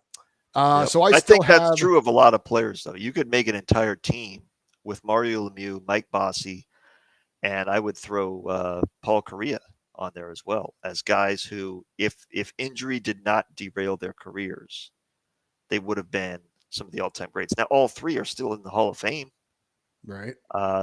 All three were part of the NHL's all-time team, the 100 team. So it's not like this is was crazy. Kariya in that? Was he not? I don't recall him being there. I know Teemu was there. No, Teemu was there. Maybe he was not. I don't recall. Maybe he was not. I don't recall. But he's in the Hall of Fame. He had 989 points in 989 games, but injuries completely derailed his skill, and he was a shell of his former self when he was on Nashville and St. Louis at the end of his career. So, but yeah, you could make an entire team of what ifs on that. Who's your last pick? Well, I actually have two more picks. Oh, 2 picks left. Okay, what do you got? But I'm gonna round out my defensive pair. Joining Bobby Orr on the blue line, I'm gonna go with the perfect human, Yeah, former Red Wing Nicholas Lidstrom. that was a choice I struggled with because I loved his game as well. Yeah, only won the Norris Trophy 7 times. First European born and trained captain of a Stanley Cup winning team, and just for the hell of it, had 1,142 points. So yeah, I like Bobby Orr and Nicholas Lidstrom patrolling the old blue line there for my squad. Obviously you can't go wrong with either of those guys, but some of the other options at defense for you, why not some of those people that we were looking at? There's other. Trying to think of some of the names that jumped off my page. I already closed that list for me. Al McGinnis, Larry Murphy. Did they weigh in at all, or was it an easy pick? I think it was a pretty easy pick. There were other good players. Another guy I had kind of high on my list was Larry Robinson, who was a just kind of like Mario Lemieux in that a guy that size could do the things that he did as a defenseman and still be, a physical presence as well. But no, I thought Nicholas Lidstrom was the guy on my list. I had Ray Bourque there as well, but you took him. So yeah, I'm going with Nick Lidstrom. Well, then the only thing I have left is my goalie. And again, this is going to be one of the easier jobs with this roster because they're going to score so many goals and play such good defense and be physical. Other than Wayne Gretzky, Wayne, hang out in the neutral zone, wait for that exit pass to spring you offensively. But I'm still going with what I think is, you said yours was the greatest goalie of all time.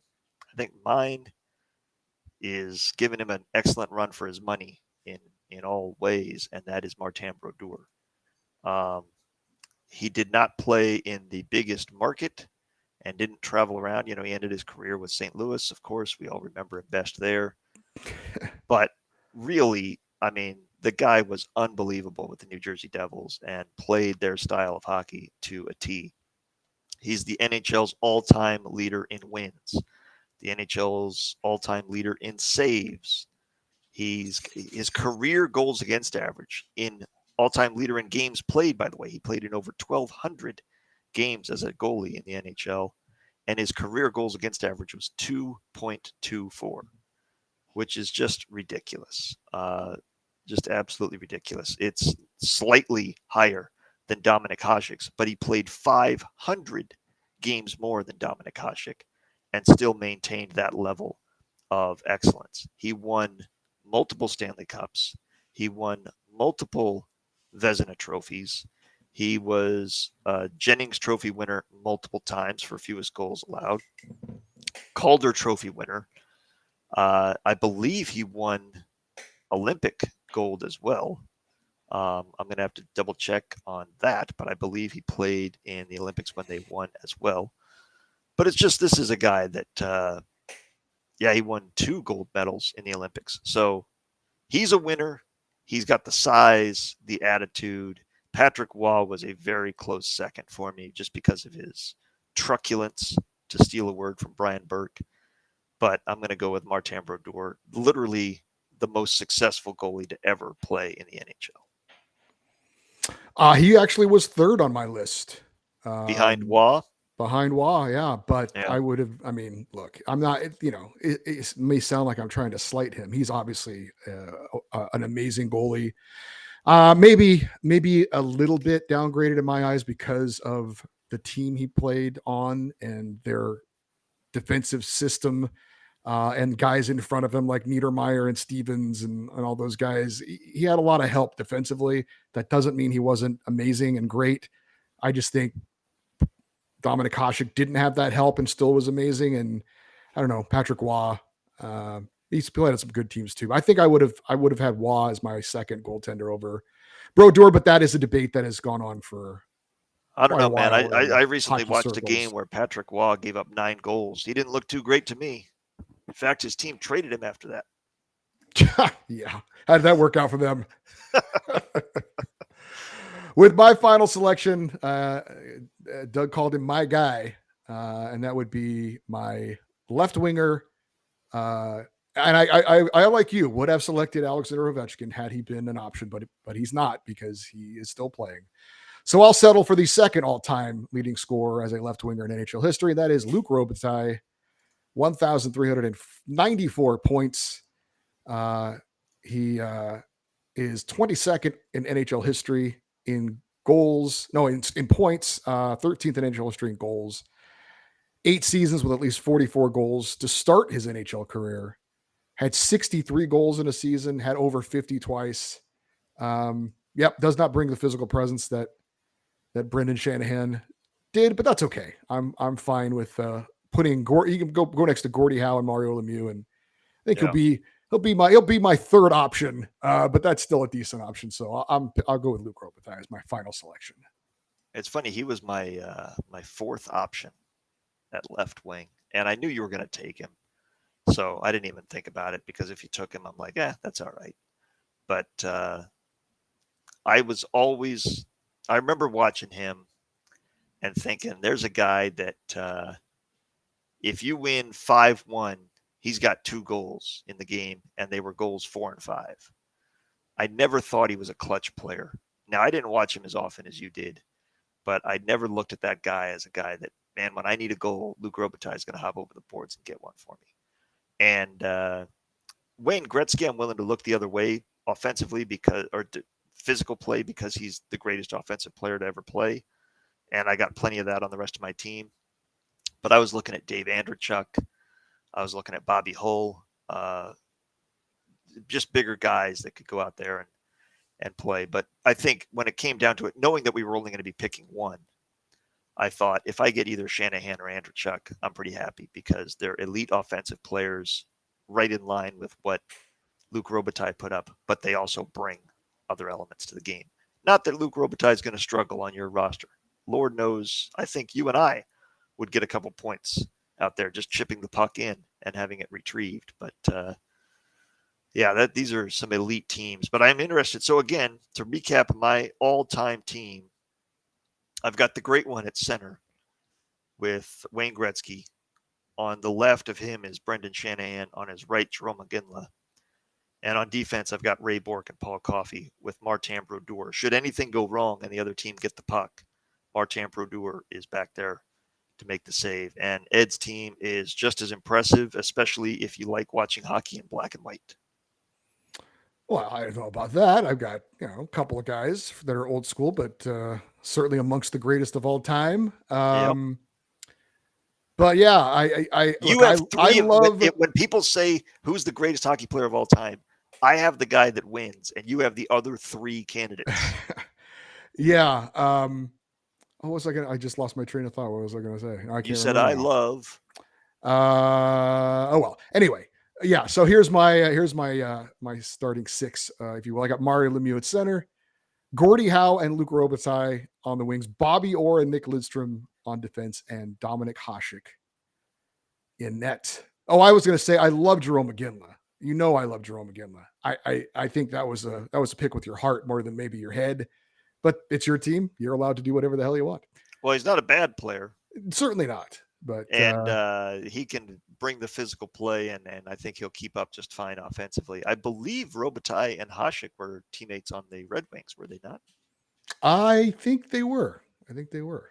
So I got a little teammate connection there with Gretzky and Coffey, and then I don't think there's any other connection there with my guys. Well, Shanahan and Brodeur certainly with the Devils played together. So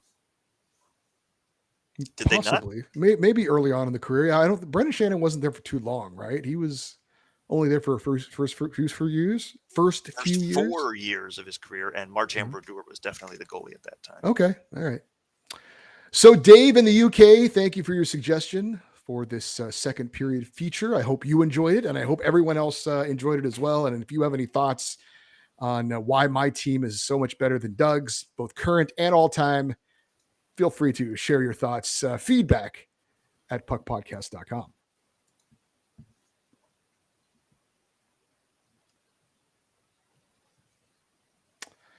And now to the emails.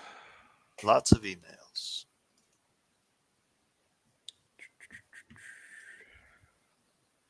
I count 10. Okay, I haven't pulled it up yet. Sorry about that.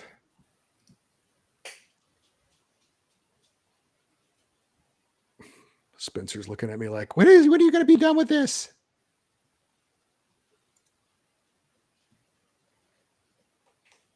Hi, pup. I am trying to pull up my email.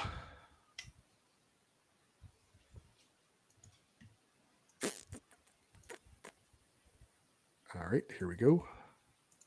I think.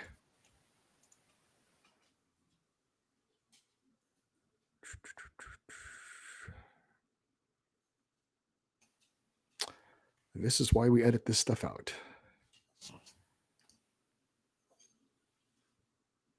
Nope, that's not it. Sorry. That's my work email. Ask Dave Stein.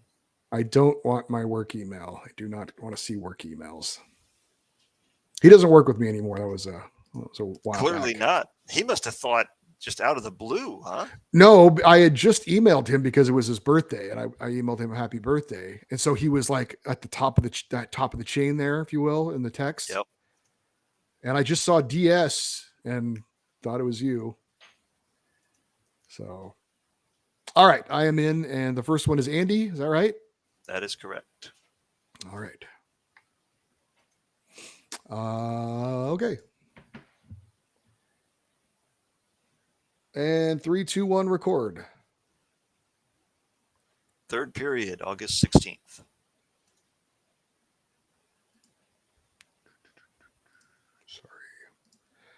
Time for the third and final period here on the Puck Podcast. And real quick, I want to remind you to, if you'd like to get some Puck Podcast merchandise, like the lovely hat I am wearing right now, you can go to our store over at Tally Hockey Jerseys. It's tallycustomhockeyjerseys.com. There is a link to click on for the Puck Podcast team store. Thanks to our friend Dave over at Tally Hockey Jerseys for putting that together for us. You can get 3 different styles of jerseys. I believe there's 5 or 6 different styles of hats. There's a beanie as well.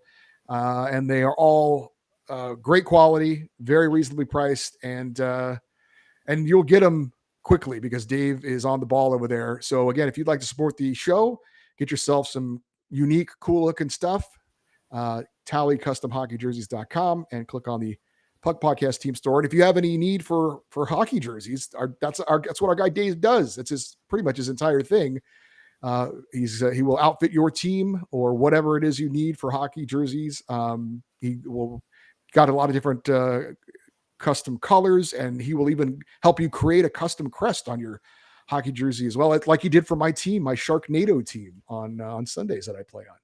So again, TallyCustomHockeyJerseys.com, and thanks as always to our friend Dave at Tally Hockey Jerseys. If you just want to email him, it's Dave at TallyHockeyJerseys.com. All right, let's get into the emails. Doug, as usual, you will lead off. Why don't you start us off? Andy, the Leafs fan in Manchester of the United Kingdom, says, "Hey, Doug and Eddie. Andrew in Columbia's email last week mentioned his proposed change to the salary cap. I'm on Team Doug. No thanks." I'm just going to end it right there. He's on Team Doug. No thanks. Let's move on. He continues and he says, "If you read a sports economic book like Soccernomics, don't. It's dull." That's his words, not mine. But I'll echo them. I'm on Team Andy on that one. Don't read that book.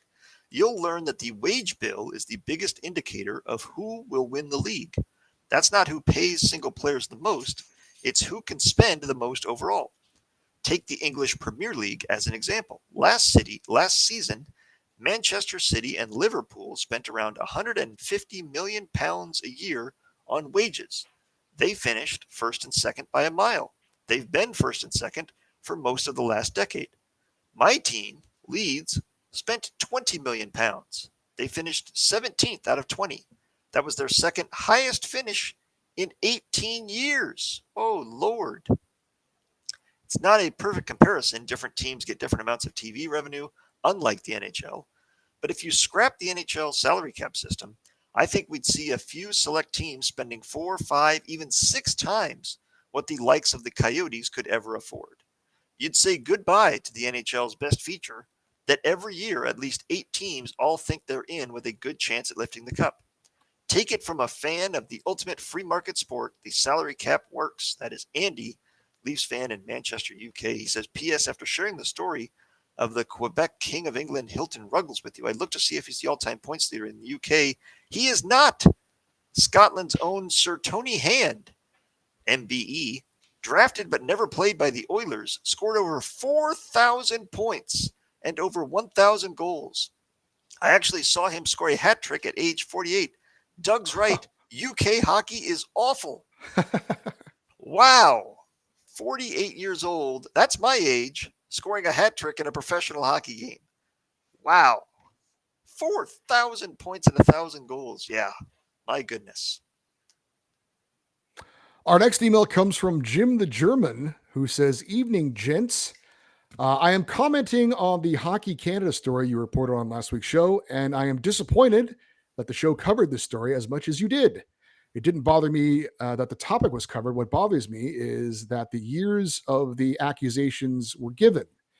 The reason I say this is in the year that multiple players are being accused of sexual assault, or let's call it what it is being claimed to be rape, anybody can go back and look at the roster, and every player on the roster can be considered a possible predator, whether the accusation is true or not. These players might have this follow them for the rest of their lives, even if they weren't one of the players involved. You now have joined the general media that can give a rat's droppings about any possible victims because some players might become victims from this story and just want to get their name on the headline.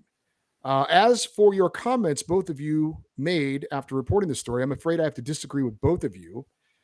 Doug, you mentioned how the group of players had the woman shower and then record that she consented to the actions of all parties. You made it sound like you thought they had something to hide if they had her record that she consented. In this modern society where a male has to prove his innocence by being accused of sexual harassment or assault, I fully support every male to get a recording of consent afterwards. I have been doing this almost as long as I have been able to record video on my phone and have told my son to do the same. I guess you have not met a male wrongly accused of sexual harassment or assault and had their career ruined. I know a couple of men while I was in the service that had their careers ruined due to false accusations. And I have also met a few men in management in the private sector that have had to leave their companies that they were due to false accusations. These accusations, whether true or false, never go away. Let's assume that the evening was completely consensual. I credit these boys for having the woman shower and clean up rather than toss her out in the hallway.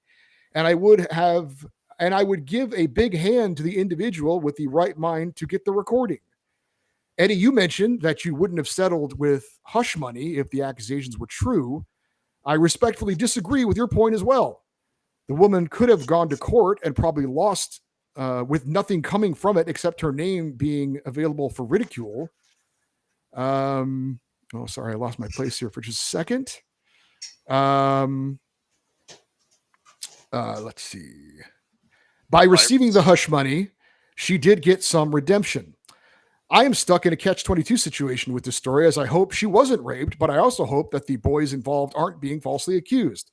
I worry that this situation might be like the Kyle Beach situation. In my mind, I have to wonder if Kyle Beach was an active participant in his sexual encounter with Brad Aldrich and an unnamed woman. Then, after others found out about the threesome involving a suspected homosexual, that Kyle regretted the event. I wonder that this woman had a similar thing happen where the next day others found out what happened and started to make fun of her or make her feel bad about herself. Another question I have is if this woman met the first boy in the bar, what were the ages of the woman and the boy? As was mentioned, that many players possibly weren't of legal drinking age. If the woman was old enough to drink, how old was the first boy, and was he of legal age for her to have sex with? Why aren't charges being brought against her for statutory rape if he wasn't? I'm sure my comments will rub some the wrong way, but I hope most people will accept that there are two sides to every story. And that is from Jim the German. Very interesting comments, Jim. the whole part about you have been recording women that you have had relations with and making sure that they admit on camera that they were consensual, and you have encouraged your son to do the same thing. That's very interesting. I know to answer your question, I guess I've not known anyone in my life that has been falsely accused of sexual assault or harassment. So I cannot. I don't know. Apparently, you have. You claim you have. Maybe if that was the case, I could relate a little bit more to what you're talking about. I have never had anyone in my life accused of sexual assault or whatnot. So the idea of videoing someone who I have had relations with uh, seems very bizarre to me. But I guess in your experience, it makes a lot of sense. Well, to Uh, be fair for you and I, Eddie, and speaking personally, and but I know you well enough, neither one of us had social lives that were promiscuous by any stretch of the imagination. And I'm not saying Jim the German or his son does, but you and I, if we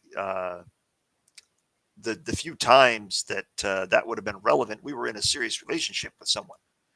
So it's a different thing. And Jim sounds like a military veteran and says that a couple of men, when he was in the service, had their careers ruined due to false accusations.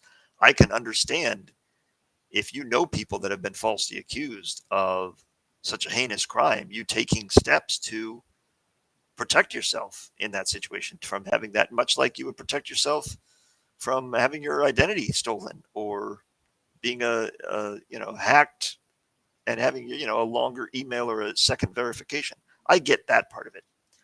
And we are both on the situation of, we hope they are not being falsely accused, but we also hope she wasn't raped. But only one of those things can be true.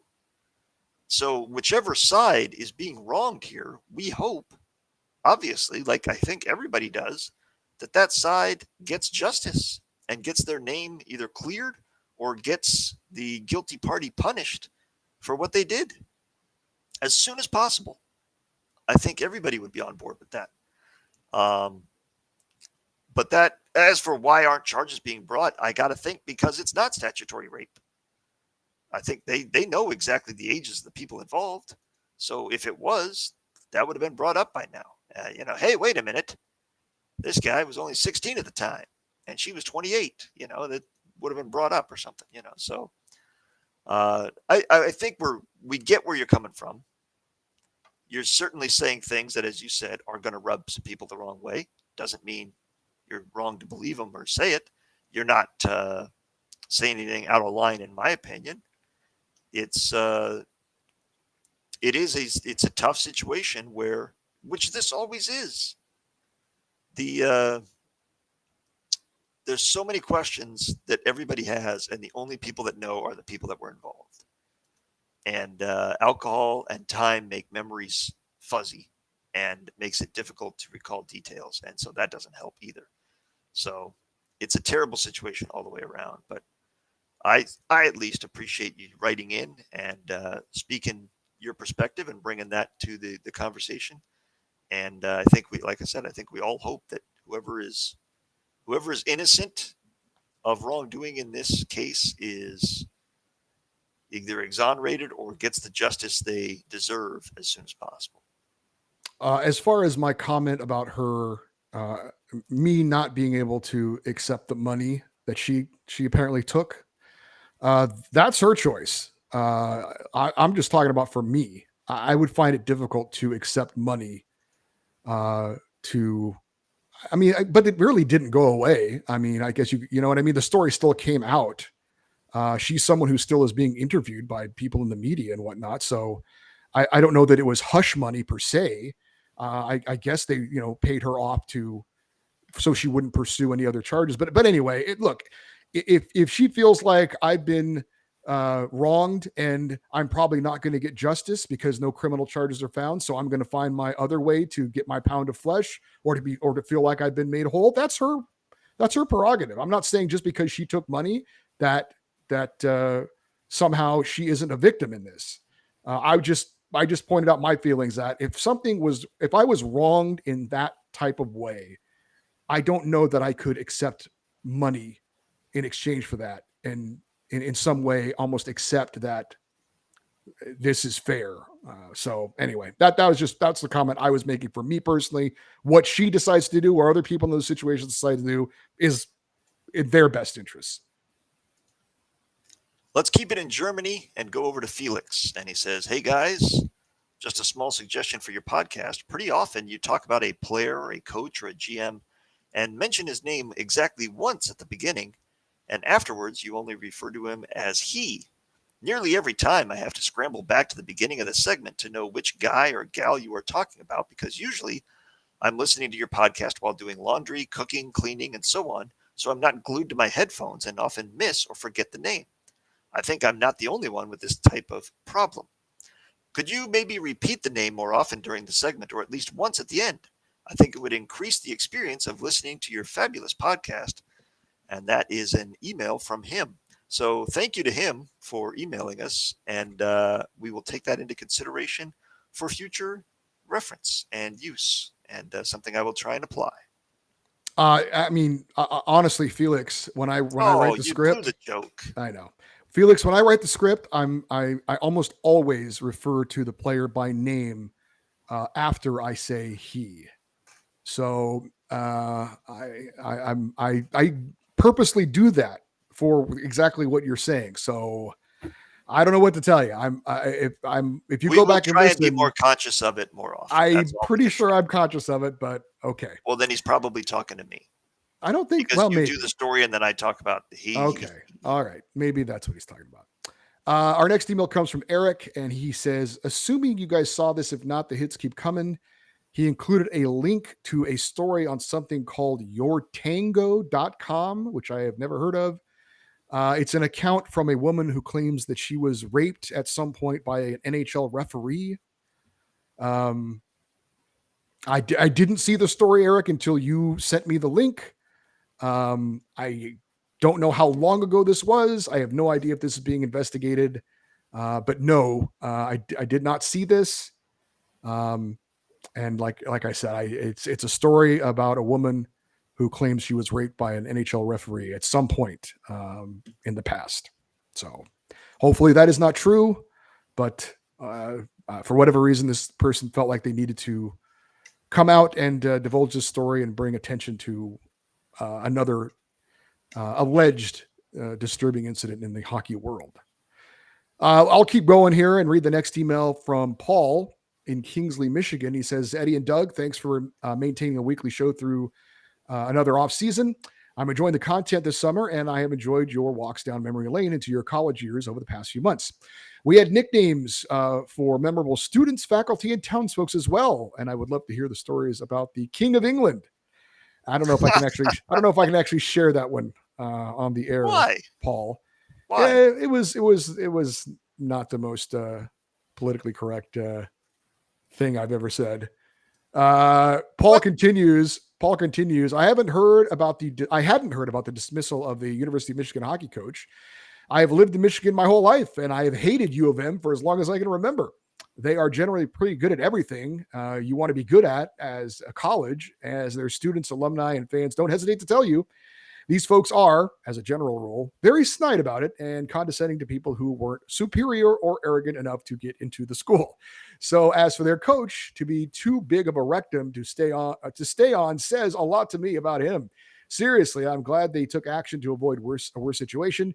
Steve Shields played at the U of M for a while when I was at Ferris State, and at the time, our teams were both in the CCHA league, so we saw U of M twice a year. The Ferris State student section was quite harsh on visiting goaltenders, as most are. But Steve, I take half of it back. I can't take all of it back. You did play for Michigan after all. That was a stand-up thing to do, to call out the coach, and I'm sure you put a lot of student athletes' minds at ease by helping to get the guy removed. After the security guard at the Ferris games had enough of the student section calling goalies crude anatomical names, he would tell us to stop, so we would call out the goalie's name one more time, followed by, is a nice guy. He said to have fun with the security guard. I'm now pretty sure Steve Shields actually is a nice guy. That was Paul in Kingsley, Michigan, who says, P.S. Eddie, I was not able to send you any maple syrup as I indicated I would late this past winter, but I had a very cold and busy spring, and most of our sap was frozen on the weekends that we had available to boil the sap into syrup. So we didn't get much syrup at all. I'll try again next spring. Well, Paul, thank you for even thinking of me and the syrup, and that's quite all right that you weren't able to get me some syrup this year. Hopefully next year. There was nothing wrong with the King of England. Let's move on. I think you're being overly sensitive on something. Well, in these times, sometimes that's called for. I don't think there was anything wrong with it. Oh, I appreciate that. Yeah. My next email comes from Zach in Chicagoland. He says, Dear Doug and Eddie, listening to your discussion last week on Phil Kessel, one factor you did not mention, I now ask, do you think Kessel's Iron Man streak, still being intact, has stopped teams from signing him? Can't pull him out of the lineup until he catches Yandel, right? Sorry for the long email, Zach in Chicagoland. That's an interesting thing. You would think that would play into more for Phil than the team, right? Like he would say, I want to sign with a team that is going to need me in the lineup every night and not scratch me, as opposed to one that I might be a depth player and they give me the night off. So, hello, Arizona. Do you still need a player? Because I'd like to play for you another year and continue to chase the Iron Man streak. That is an interesting point, but I don't think that would be a factor for the teams. No. Our next email comes from Ozzy, and he says, Gentlemen, good morning, good afternoon, and good evening. So while trying to fill in my hockeyless summer with a summer roller hockey league, I met a few people that I could speak hockey with, and it was fun to get some insight into other people's teams. I wanted to bring up a couple of things that I thought were just very interesting and thought you might get a kick out of it as well. So by now, we all know that Max Pacioretty was injured and will be missing a good portion of the season. And since I'm a glutton for punishment, I still use Twitter. So I got to see the spectacle that was Vegas fans claiming karma for the Hurricanes ripping off the Knights, only to see Robin Lehner go down for the whole season before it even began. I personally wish both players the best and hope fans get their heads out of their rectums when it comes to players' health, but that's not what I'm here to talk about. No, it's something I thought very much funnier. Now, to say that Vegas asset management leaves a lot to be desired is quite the understatement. But just how bad? Well, please indulge the rabbit hole I recently crawled out of. In the Golden Knights' inaugural season, they weren't expected to go very far as a result. When Fleury went down with an injury, they simply had Malcolm Subban to take over. That is until Doug cursed him as well, and then Oscar Dance had to take the crease. Surprisingly, they kept winning until Doug decided enough was enough to curse Mr. Lars Gustav Oscar Dance, and he also went down with injury, forcing the Knights to call up Maxime Legacy to guard the crease. At this point, Fleury had come back from injury to take back the crease. However, the Knights had done the unlikely and positioned themselves in a playoff spot. Management decided to reward the team and bring in muscle in the form of Ryan Reeves in exchange for Tobias Lindbergh, Philip Holm, and Brendan Lipsick. And there was something else. Oh, yeah. They also gave Detroit a 2018 first, a 2019 second, and a 2021 21st third pick for Thomas Tatar. Now that the Knights were ready to win the cup, they marched into the playoffs where Tatar would be underutilized to the point of being scratched, to the point of being scratched, tallying only a single goal and assist. After their first season, Tatar would be treated as a cap dump and be packaged with Nick Suzuki and a second-round pick in 2019 for the one and only Max Pacioretty. Max would go on to be a very productive player for the Knights until they saw another really shiny object, except that this one was really, really shiny, so they didn't think about the future of that. And that's tomorrow's problem. Today, we're going to give Buffalo Alex Tuch, Peyton Krebs, and a first-round pick in 2022, which after Vegas wins the cup will be a late pick anyway. So with the new shiny object in hand, they had unknowingly or maybe knowingly sealed Max's eventual cap fate.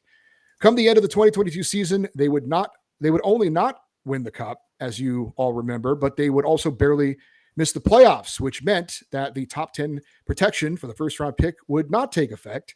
While reaping coming due for all the sowing, the Knights would have to trade Max to clear cap. However, it wouldn't stop there. They would also add sweetener in Dylan Coghlan, who was a serviceable right-handed D-man.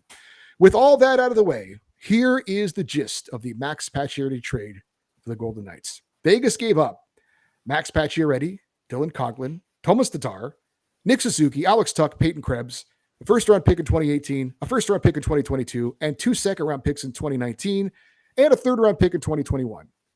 In return, Vegas received Jack Eichel and a third-round pick in 2023. Oh, and don't forget future considerations. So, yeah. Woof. Holy God. There's not one point. We went through our all-time teams. There's not one player on those rosters I would give up that to get. You know what I mean? Well, I don't know about that, but two first-round picks, 2 second-round picks, a third-round pick, and 6 players. Good ones. Yeah, you might do that for Wayne Gretzky. You might do that. But they didn't get Wayne Gretzky. They got Jack Eichel and a third-round pick. Correct.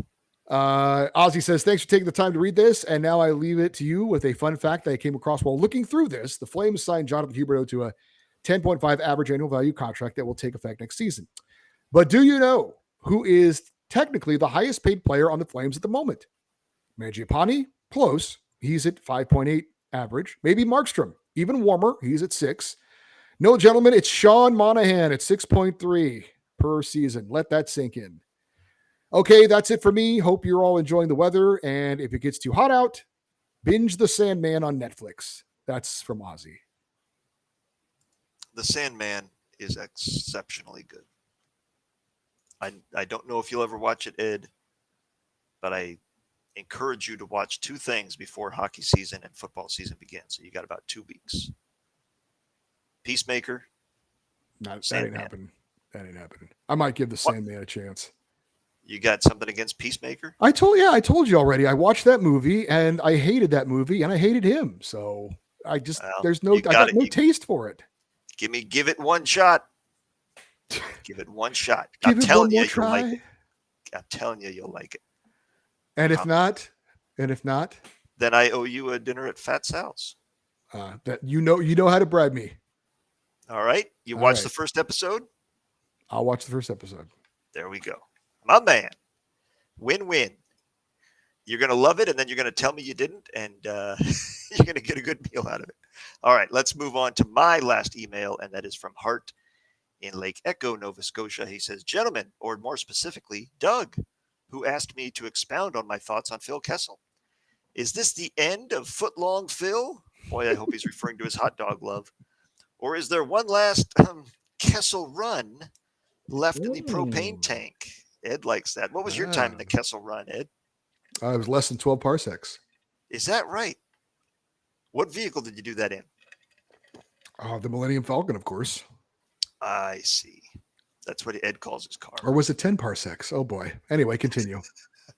Somehow, I have found myself in a position where I have to defend Kessel continuing his career.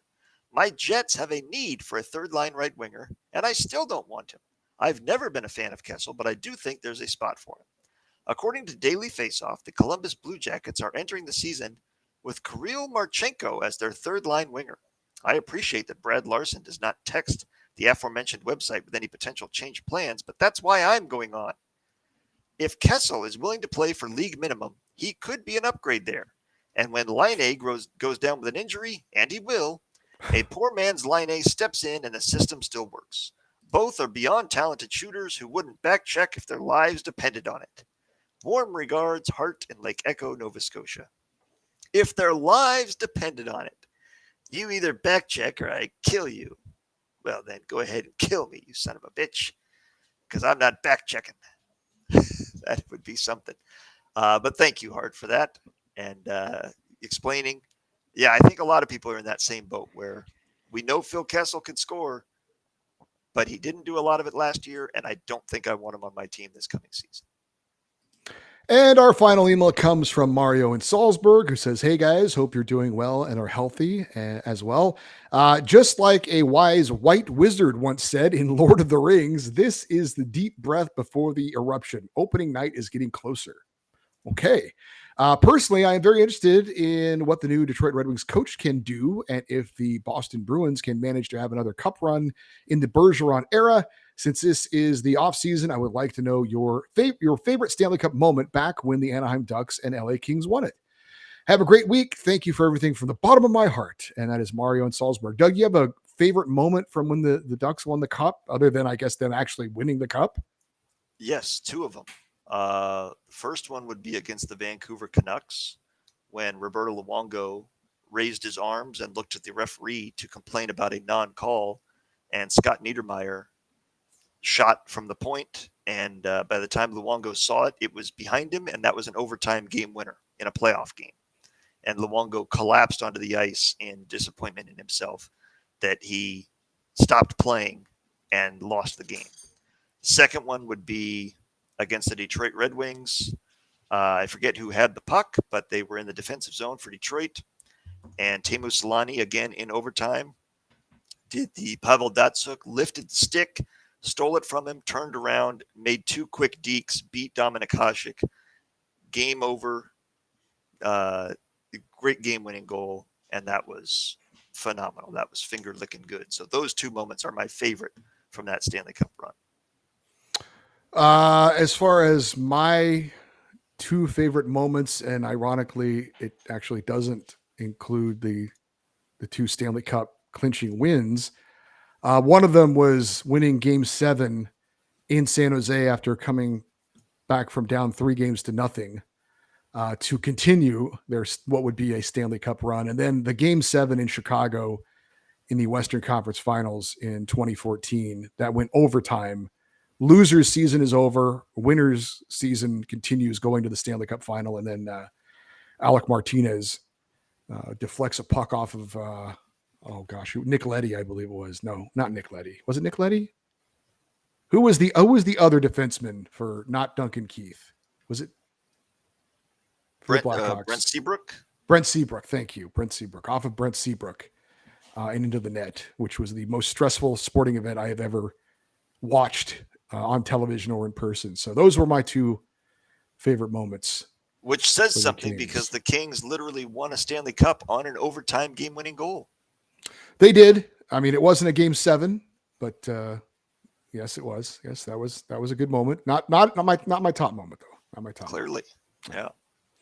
All right. Thanks to everybody who emailed for another week. If you would like to send us an email, the email address is feedback@puckpodcast.com. If you want to follow us on Twitter, we are at Puck Podcast. On Facebook, it's facebook.com/Puck Podcast. And if you would like to support us on Patreon, we would be forever grateful. You can go to patreon.com/Puck Podcast. Anything to add before we close out another fabulous show? No. Very good. Then, for my co-host Doug Stolhan, I'm Eddie Garcia. Thank you very much for joining us, and we'll talk to you next week with another edition of the Puck Podcast. And so long to everybody on YouTube. Or Patreon. Yeah. But yes, thank you all for your support.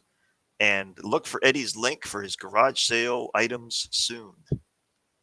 All right, then. You too can have something you wear while you wash the car or do yard work. Or whatever else you want to do. Yeah.